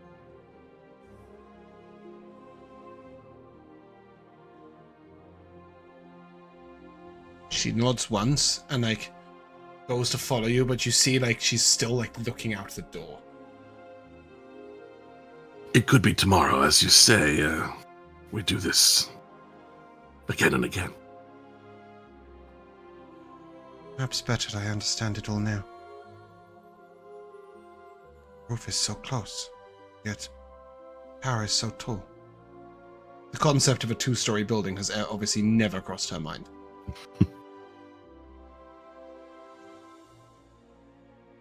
It's a little like climbing up the side of a hill, but inside the hill. I'm sure you've gone up a hill. There were some hills in that woman's cave a while back.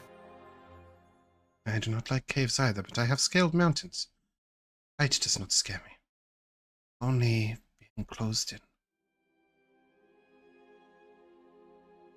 Buried alive. With that, as soon as she follows you and the trapdoor opens, you see like this moment of revelation as like this smile appears on her face and she looks up. It's inside, but it is outside. Look at it. The stars are still above us. And yet, it is warm. She sort of races up the ladder. And of course, you don't get windows in tents. That would be silly in this time. So when she asks if you could see the stars from the inside, when they're in canvas tents, the lights of the stars often shine through.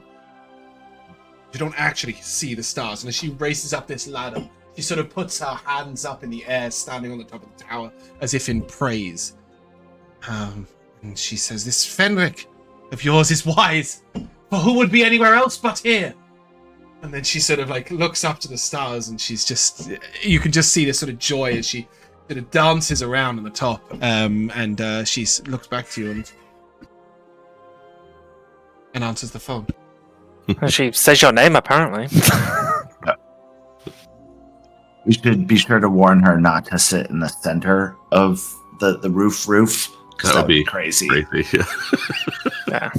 Sorry, I missed anything that you guys said. Yeah, as she looks sort of back down at you, Vel'zekiss, she says, "I fear I shall not be coming back inside for quite a long time. This is wonderful. So close to the stars. From what I understand, relatively speaking, it's not very different. But regardless, when you are intending to come down at some point, unless you have quite a lot of rope, I would suggest being brave enough to come through the interior. Well, of course. Now it is known to me that it is not.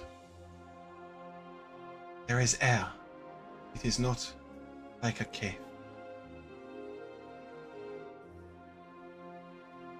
I don't think I would want to live in it, but it's good to visit.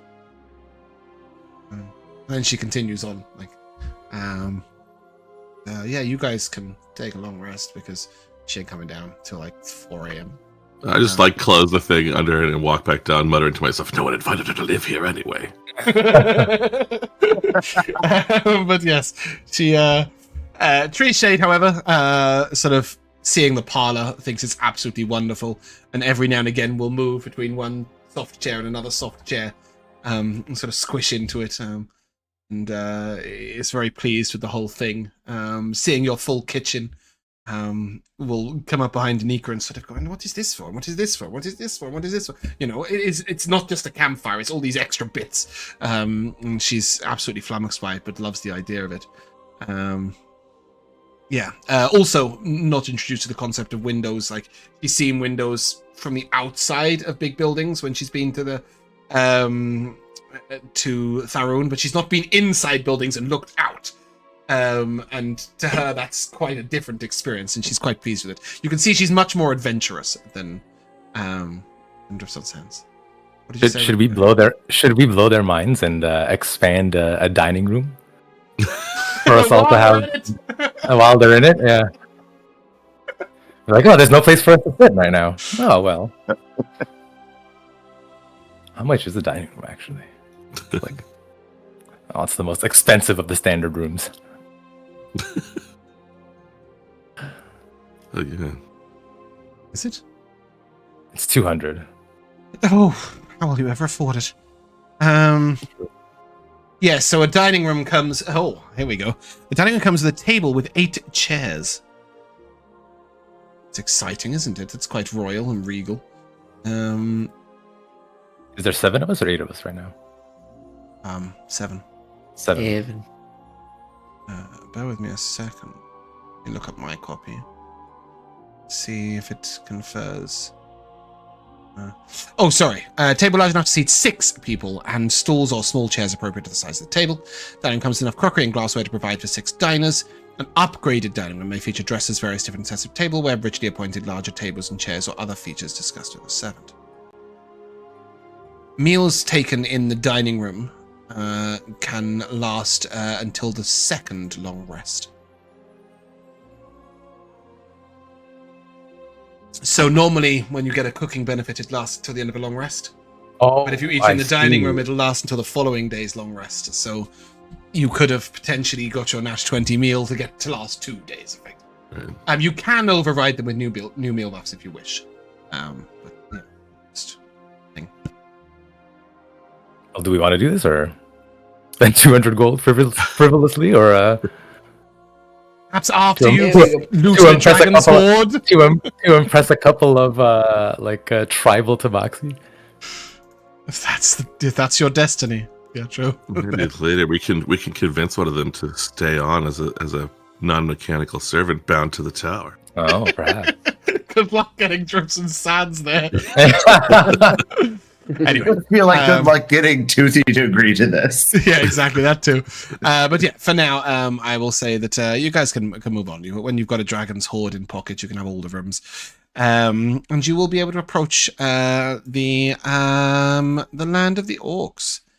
And this is a little odd when you approach it.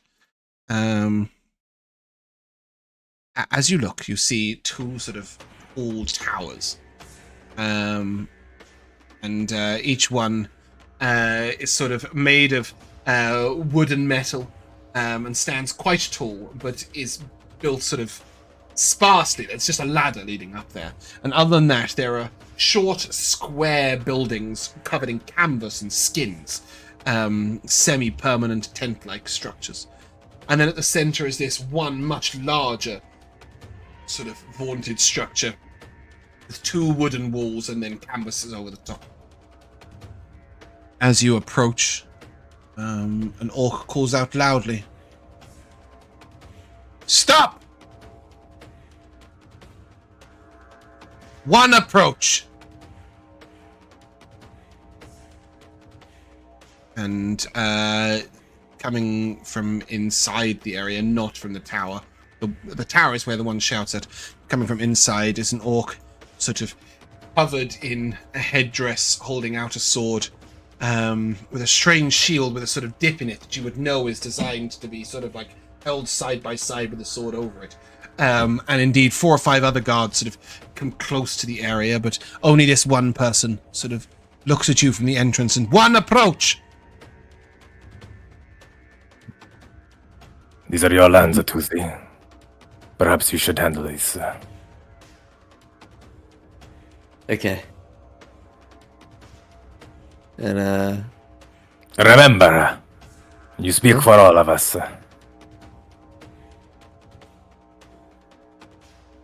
Which is sort of a nice way of saying don't say anything stupid. yeah. You approach. I think yeah, I approach not with confidence, but less sort of like just like a bit more put together than usual. Something's changed in Toothy. Something has changed within them. Something is not the same. I imagine Josh is probably mouthing the words somewhere while I try and set this up. Literally Just give me a second. 1.5 seconds prior. I'm just setting this up. Bear with me. Okay. Toothy, as you get close, she looks at you and... It is your sword!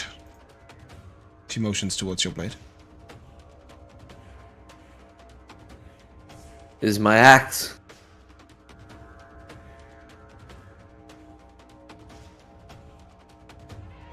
She sort of puts her sword in the ground. She reaches towards the orcish tribe groups, and she shouts, "Axe!" An axe is thrown her way. She takes it in 2 hands. You represent them! Yes. You fight well? I fight honorably. Spits on the ground. Looks at you. We respect the strong. Are you strong?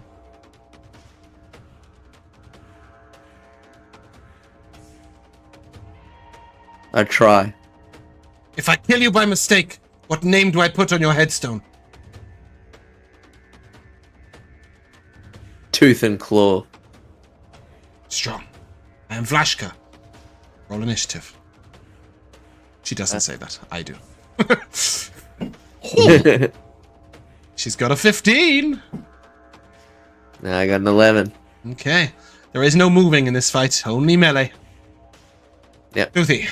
That is... She has advantage. She is under the war cry. A 19 to hit you. No. That's enough. Oh, sorry, was it just Toothy? Oh, yeah. Just Toothy. I put my bow back. A 19 and a 16, both of which I assume will miss you. 19 and 16. Yes. Yeah. She sort of cracks against one side, cracks against the other. You get the impression she's sort of testing you a little bit. How about it? Yeah. It's your turn. Alright, I don't think I should use magic. I think it should just be pure strength based. Don't want to do anything. I don't know if I want to smite. Do you have to hit to smite? Yeah, I have to hit. True. So, alright. Let's test to see She how has lost 2 armor hard she is class. to hit. because I swing. Oh, natural got a great one. axe. Yeah, as you go to switch, smacks your axe to the side. Looks at you again. All right. Second attack then. Non-natural 20. That'll miss.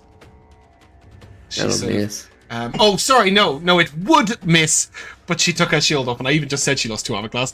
She went from 21 to 19, that will hit. Give me some damage, and let me know if you'll smite. So I've just realised that. I won't smite for now. I think we're just trading blows. And that is 8 slashing, but 4 radiant. Yeah, it's a permanent 4 radiant, I think, right? No, it's your Yeah, bonus. now it is. Yeah, as your blade sort of strikes her in the shoulder, she reaches over, one hand off her axe, and sort of. As she sort of puts the blood in her mouth, she begins to sort of twist slowly. Any bonus action from you? No. She stands sort of side on towards you, and she looks at you. I like you, Tooth. Perhaps I won't shave you. And then she sort of comes across with the blunt of the axe to hit. That's in that 20. Oh, Yeah, sweet. 29 damage. Yeah, right. You have to let me know when you get to half hit points. Okay. And if you get to half hit points before she does.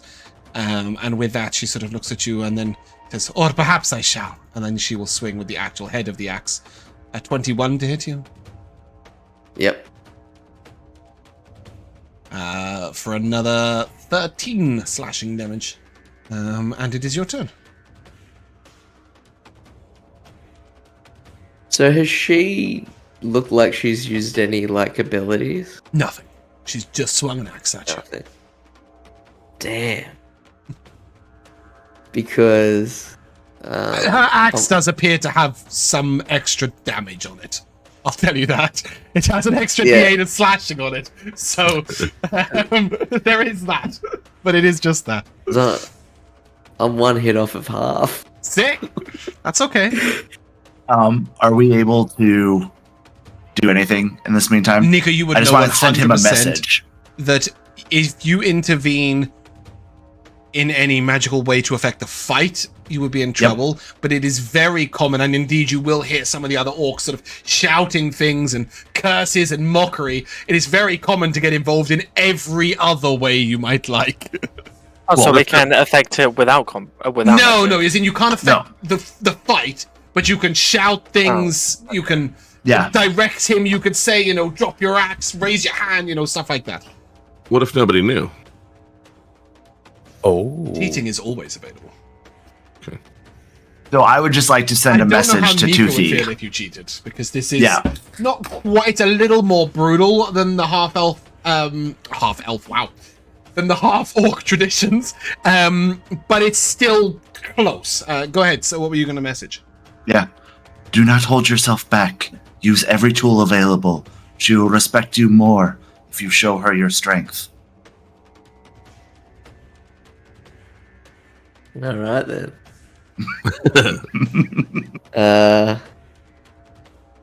First attack. You know what's quite cute? Is without any intention whatsoever, we actually both started with exactly the same hit points.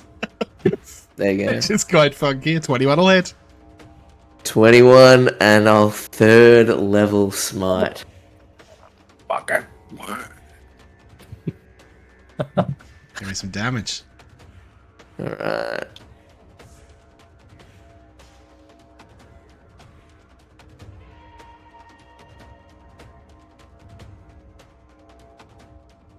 So that is pull up 13 slashing, I got it all. 19 radiant. Yeah. Bonus action. As you land this blow, the sort of light goes into her. She sort of raises a hand, and instantly is 10 foot away from you. As she does, she sort of nods and tooth and claw. You and your people may enter. Your honor is their honor. Your word is their word. They will keep the peace. I look back and then the ragtag group that is us. Then I look back at her. They will be honorable. They will keep the peace. Lena will see you. And as she leads you towards the central hut, the central sort of the hut, one of the orcs approaches you, Nikha. Where are you from? I am from the Yervil tribes. I've mingled your blood. You did not choose it, I'm sure. My blood is pure of who I am, though we are more distant cousins than direct relate. I do not pretend to understand your ways, but you will not be treated differently here. I thank you that. And yeah, you have entered into Auckland. As you all enter in, you are led to this single large vaunted tent. It's sort of like 2 stories high, but isn't 2 stories. It's just like big, large wooden poles upholding a single tent. And Rashka will approach the tent and say, Mother, we have visitors from the outside.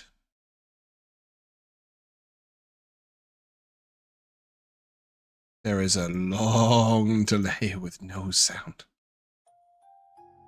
Oh, that is not the music I was expecting to come through. Can you please explain yourself? Strange music. There we go. Thank you. And after a little while, after a lot longer, the door finally sort of, the leathers open. An orc woman fixes you all with a sort of... Oh.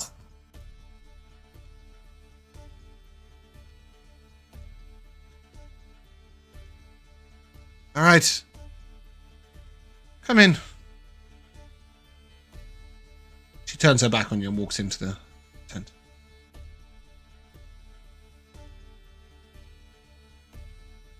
We follow her in. Mm-hmm. Yeah. I'd like to note that I'm still slightly bleeding from the fight, and I don't do anything about it though. I'm just So is Vlashka. Yeah. yeah. Yeah. And she turns back on you. What do you want?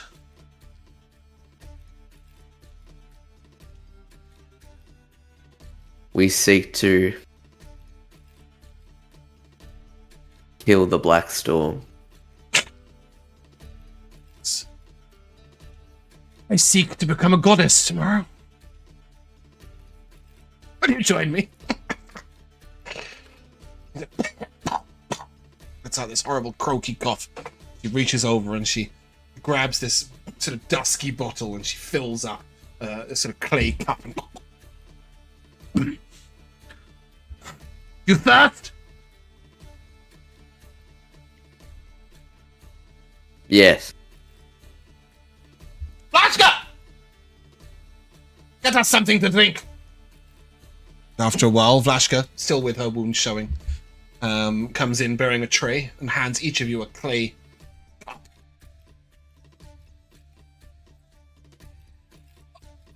What's in this? She smiles, and it's sort of like a slightly evil smile. She says, vegetables.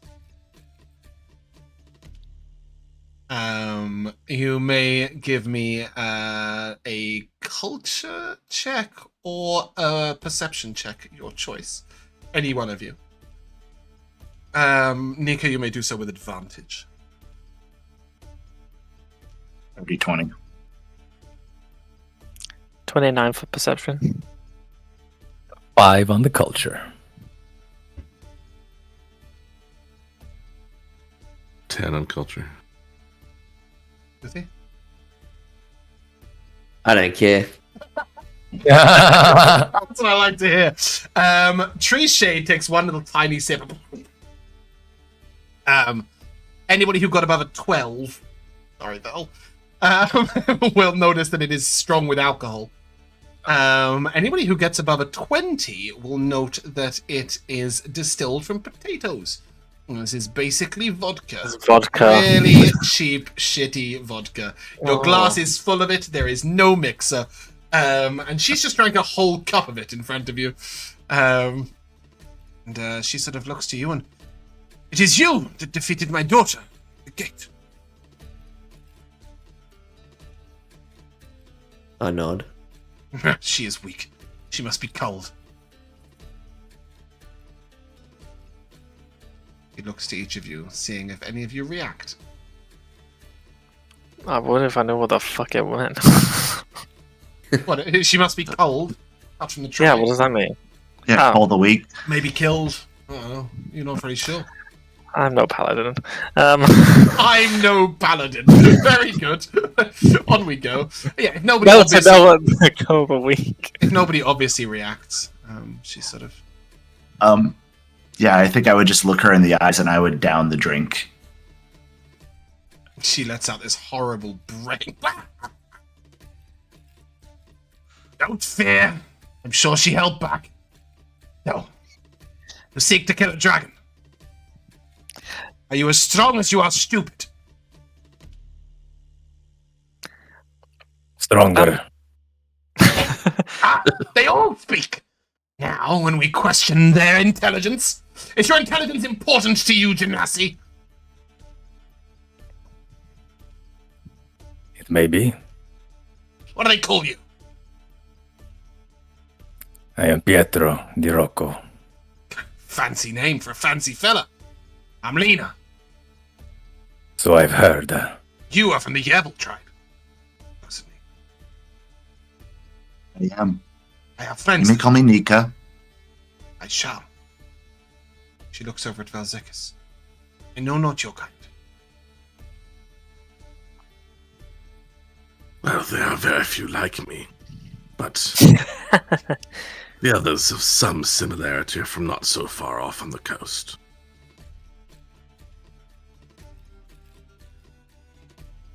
She looks at Fenric briefly. I know not your kind either. That's okay. I don't know your kind either. Do they call you? Lots of things, but you may call me Fenric. Fenric the Swift. Make a dex save.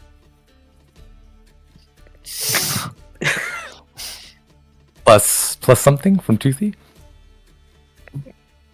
What's the plus? 4? 5. It's no, it's still 4. Still 4. 4. Hasn't gone up just yet. 28. Jesus. Yeah, she sort of, as soon as you say the Swift, she just swings her staff at your legs. You step back out and... Its name. And you, warrior? She looks at Toothy.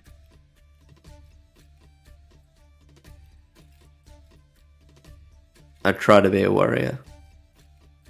What does that mean? You either are or you aren't. Did you swing a sword or an axe or a hammer when you defeated my daughter, or did you fire tricks from afar?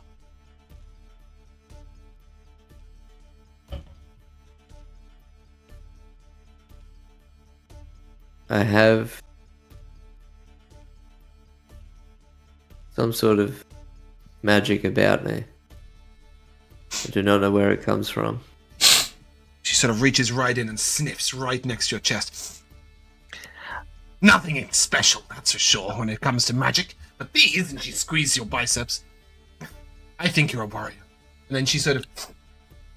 She pokes Pietro, and then she pokes Vel'zekiss, and then she pokes Nikha. These! That magic. As she's like head first into Toothy's chest. Can I take this moment while she's distracted to look around the room to see if there's a potted plant I can throw this vodka into? There isn't, but there is a chamber pot. You can give me a sleight of hand check. Yeah, I'll do that. Anybody else drinking? Or are we all just looking at this dangerous concoction? Yeah, Pietro's drinking. He's sipping on it Give me a con slowly. save. I got a 17. Yeah, you managed to slip it away. You don't think she's noticed. Val and Nikha, are you drinking or watching? Yeah, I will down my entire drink. Con save, please. You may give it to me with advantage. You know, orcish blood. And what about Val? Are you drinking? Yeah, I think so. Nothing special, one way or the other. 23 for me. Yeah, you survive. 14 from Pietro. You did not. You're poisoned. Oh, no. Well, Straight up poisoned. advantage.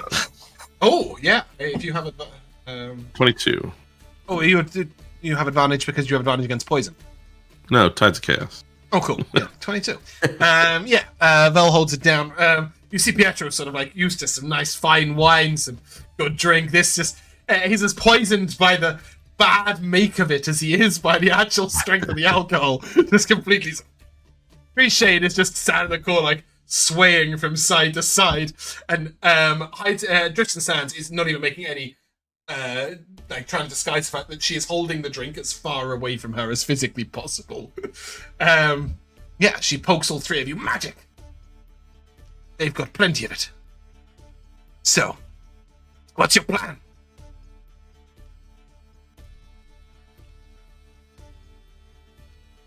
Pietro will try to speak, but then sort of like crack his mouth and point at someone else to just relay the plan.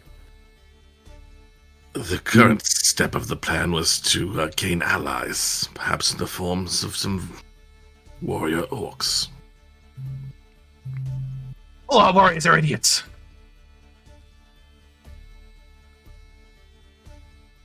We'll fight him head on. Cost him in his lair.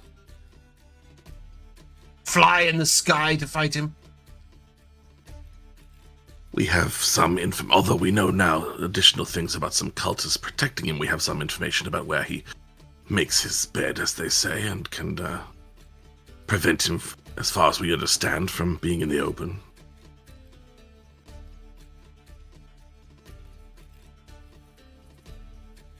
You. She nods at Vel'zekiss and Pietro. What magic can you wield? I'll just appear behind her.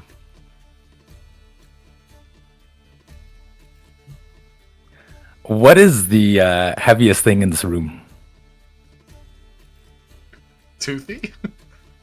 Oh, there isn't like a plinth or something, or like a chest at the bottom of her bed. There is a chest at the bottom of her bed. Oh, that's not very heavy. No. I wanted to telekinesis something cool. Telekinesis Toothy? That'd be cool.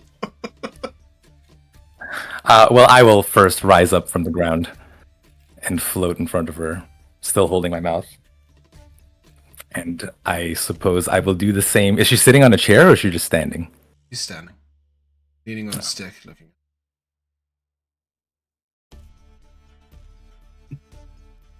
Well, then I will just telekinesis Vel'zekiss to hover at the same height with an outstretched hand. She looks to Nikha. You have the healing arts. Can you help him recover from his mishap with our local drink? Indeed, and I will reach out and touch Pietro's foot as he is hovering above me and use Lesser Restoration to remove his poison. You, the Swift! What can you do apart from run away? Who said I run away? Well, you'd be good at running away. You're quick. What else can you do? I do not run away from anything. First of all, So sling you're an stupid. elbow. Good to know. Oh, was my mouth finished moving? I wasn't finished talking, old woman. You see when you say that, she gives you a genuine smile, like she likes that you said that. Yeah. Slightly out of character. But Josh does not like being mocked. Especially on a Sunday morning. I know, I'm very hungry, so I'm a bit grumpy too. So I'll take my bow out, and I will. Is there any? Well, obviously, she don't have like a dartboard or something, but is there anything when you like? take your bow out, she literally that would be- pulls the tent flap out the way, and she will point out, and you'll see a little wooden bird on a post. She points out, which is about 140 feet away. Oh, that's fine. That's within my range. But just to be on the safe side, I will steady aim. So I'll pull the string back on the bow, and a white magical arrow will appear there. I'll steady aim, and I'll cock the bow to the side to look extra cool, and I'll fire off the arrow. Do you want me to roll? Yeah, roll to hit. Please. Yeah. That's 27. Good. Indeed. She looks at drifts and sounds. Tree's shade will turn and fire a bow. The same bird. And land the arrow close to yours. Drifts and sounds says, I am but a guide. I know the ways. The tribes. We will speak with the Kenku and with the humans in Vornak. I know the entrance to the cave. I will fight no dragon.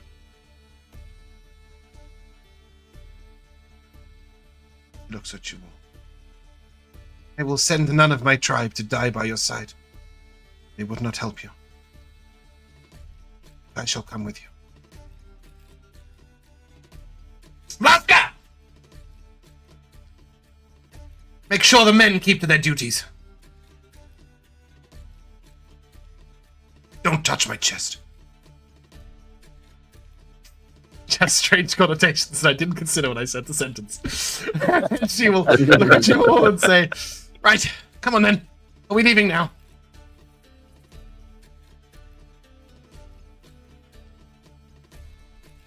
Yes. She leans down. She opens the chest. She takes out a traveling cloak, wraps it around her shoulders. She pours over a few things, and she takes 4 potions, little vials, there, and puts them on a string, puts them to her side, and will not slow you down.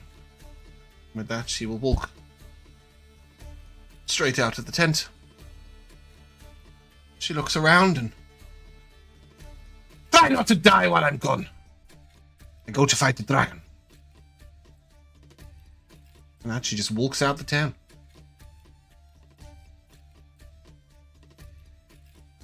Cool. After a little while, she sort of looks back at you and, did you say the Kenku? Yes. That's right. I will be of no aid to you should I enter their lands. I'll have to wait outside or something. Maybe with this one. And she points at Tree's shade.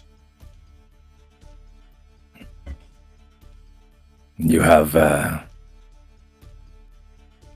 problem with the Kenku. I couldn't care less. They don't like orcs. We will You might be convinced. okay, Half-Blood.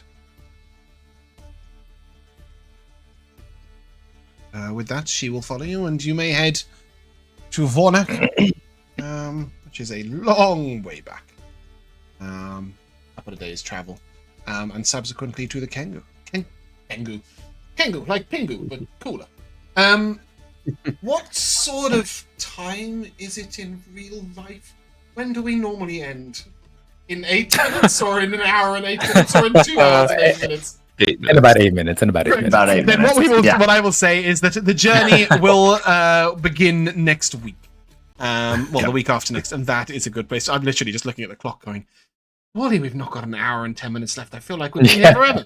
I must have taken the break. Did I take the break really late? No, maybe I didn't. I don't know. No, it was pretty. Not really. It's often not right at an actual half. It was about where I never know with this session because it used to run 1 till 5 and my break happened at 3. And now things have sort of moved about a bit. Cool, yeah, welcome to the timeless tradition of Umvups. I'll start off with the roof of the ground, or the floor of the roof, the roof of the roof. wherever the hell it is that our good friend Fenric is. I don't know how else to describe it. It's the floor of the roof. Or the roof of the roof. It was just funny how you kept reiterating roof and floor until no one knew anything about what you wanted. And then I suggested the middle, and you went, no, the middle, like that was crazy. Well, why would I say in the middle? It's... I meant just the middle area as opposed to the walls, but it all became so discombobulated it gave me a good hoot. Josh. I mean, I suppose I'll be the one to take it. Corey's funeral was, I mean, I loved the Jack describing how that rituals performed and the dance and the kind of musicality to it, because obviously, like, IRL funerals aren't really like that, right? I mean, maybe some music plays in the background. Yeah. Sorry. Cultures, I should say in the UK then. Yes. Yeah, in the UK it's not really like that. So it was really nice seeing a different kind of take on that.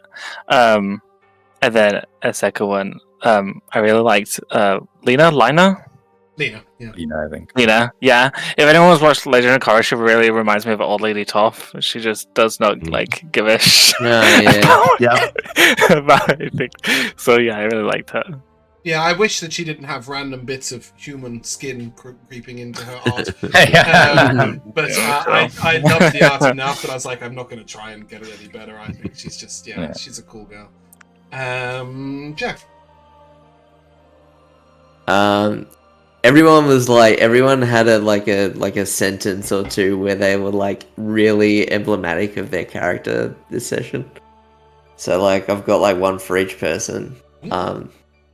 Tree Shade going, your party has been together, for a long time, to Vel'zekiss, and Vel'zekiss goes, well, depends on what you consider a long time, and depends on what you consider this party. It was like, it's such a Vel'zekiss line. Like, I thought you were going to take the line that he said to Lena when he said, there aren't many like me. There aren't many like me. That's my next one. I'm like, he had another one there. Right, cool. Well, there aren't many like me. Yeah. And then, I mean, Pietro's continued kind words for Toothy is always nice. But then him saying to Ms. Kiela, eclectic is the term I prefer for like talking about it. Another like very Pietro line. And then Fenric, when it's like they call you a hero, or they call you hero, he's like, oh, people call me that, but I'm just a humble, guy and stuff like that. It's like, yeah, trust him to say that after being the most, also the most like call me that is a And then Nikha, when talking about like when we were with Ms. Kiala and talking about like she was like, well, like, I have such little of my past anyway, and it's like it's very yeah. Well, we don't, like, none of us do, like, not even above table, because like your character is still very new and very like mysterious and stuff like that. We don't really know what's going on. And then the message to Toothy about like we did get a little bit of reveal into like of like Orcish culture and stuff like that, where she was like, don't hold anything back. It was a great call. Fucking go for it. Yeah. So if she had defeated you, they would have let you in, but each one of you would have been held to your own honor, and she would have spoken to you first and decided. She wouldn't have asked you, "What do you want?" You would have had to go through like different members of the tribe and work your way into that would have been cool. Speaking to her. But because you proved yourself in strength, you were worthy of speaking straight to the boss, which obviously made our session a little shorter, but it made more sense. So sorry, Josh, I'm just a badass. and then lastly, James for improving off of my stuff so well and just doing like I didn't think I gave particularly that much. I thought you did, but you were able to like. You were like the like you just like sort of riffing and improvising and like flowing off of that was like just seamless. It was so good. Well, Joe, find something that hasn't been said. Yeah, sorry. No, there was a lot this session. Yeah. something that hasn't been said, which is so we had so many different culture bits, a lot of depth, obviously, in Toothy's people, but then meaning to different things that works here at the end. But actually, the thing that like dragged is the most correct way to say that, but I'm American, I'll say drug, I guess. Me into the world of like imagining. Oh right, no, there's like people like not exoticism or sort of otherworldliness or whatever, just the foreignness of the story itself was Josh in the middle of just talking about going up to the moon stuff at moon dance time, whatever. It's already explained, not even the, like, where you knew what you wanted to say about the first couple. Like, okay, that's great, amazing. But when you just, like, casually were just like, I don't really have a relationship with those other two moons. Like, just the idea that, like, that's a way that a person is thinking about it was so in the world that it just, like, blew my mind. Yeah. Oh, thank you. Yeah, I do think that it was really nice to see different personal takes. Like, obviously, I can show you guys the world, right? And I can show you what my take on the world, but it's a lot easier for me to play Lena in this world because I know exactly what the orcs are like and what they do and everything. Whereas to see you guys like pulling strands or putting things in, I really enjoyed Vel'zekiss you choosing Mimna Kolric. I thought that was really interesting. Mimna Kolric, sorry. And likewise, I found Josh's interpretation of the Moon Dance really interesting, and obviously Jack's providing of the of Toothy's tribe's funeral. It's so wonderful to me to see you guys like see the world and be part of it in a way that doesn't match with my views. I agree. I think it was fantastic. Rico. Would you deep So I really, who that is? I really wanted to choose sort of like the bestowing of gifts from Miss Keela because I thought that they were all very like individual and cool. But I towards the end, it was definitely the duel between Toothy and Flashka. Like I just thought that like even with the roles, it just played out so cinematically. Like, you know, they were sort of testing each other in the first round, and then she like beat him down to like almost within defeat, I guess you could say. And then to like Nikha saying what I wanted to say, but didn't really think Pietro would scream that out, and it was just like it made so much sense for her to say it, to be like, I am an orc, right? Like. Yeah, like it worked so well, and I was like, Jesus, this is like it just played out beautifully. It's like cinematic. I was very pleased with how the dice helped tell the story. I agree. Mark. One, I just loved the women in this one between Toothy's mom and like the way that she like, you know, kind of put him in his place, and just like you presume much like, you know, she wanted to like respect him as like growing, but it's also like, you know, you are still young. I am the elder here. Like, I will make this decision. Miss Gala, and like, you know, the way that she, like, told us the secret of something trees. I forget the name. Tree Shade. Like her mom, Tree Shade, like being in it, and like, you know, she pulled him in of like, you know, you're going to tell them, like, they deserve to know this sort of thing. And then just Lena being the badass like old grandma was fantastic. But the little like funny one was Pietro coming out of the house after talking with Toothy's mom, and it's like, Toothy, your mom is overbearing. I hope you got the good parts of her, is what he said. I love that. I did like the irony. I realized afterwards that I'd said that she threatened to skin you like a cat, which quite amused me because obviously she's Tabaxi. I'm very much looking forward to seeing what you guys do should you secure 5 allies, where each one of you obviously will have a little extra to play. Indeed, yes, there were 5 on purpose, for convenience sake. 1 Tabaxi, 2 orcs, 1 human, 1 Kenku. Dazark is waiting there.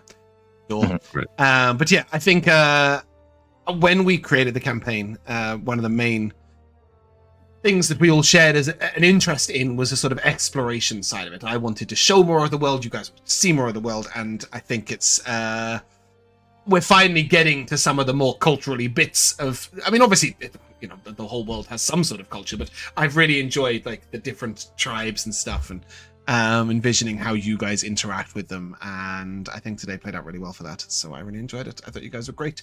I did give out 2 inspirations. One of them was to Josh for the moon dance, and one was to Jack for the description of the funeral, just to make you guys aware. And you may also take 30 experience points visiting a new place, and 150 experience points for securing your the aid of Lena, which would have been a hell of a lot harder if Toothy didn't win his duel. And on that note, that is where we'll end. So if you guys would like to say goodbye. Goodbye. Goodbye. It just goes for me to tell you that we will be taking a break next week, and we will return on Sunday the 9th.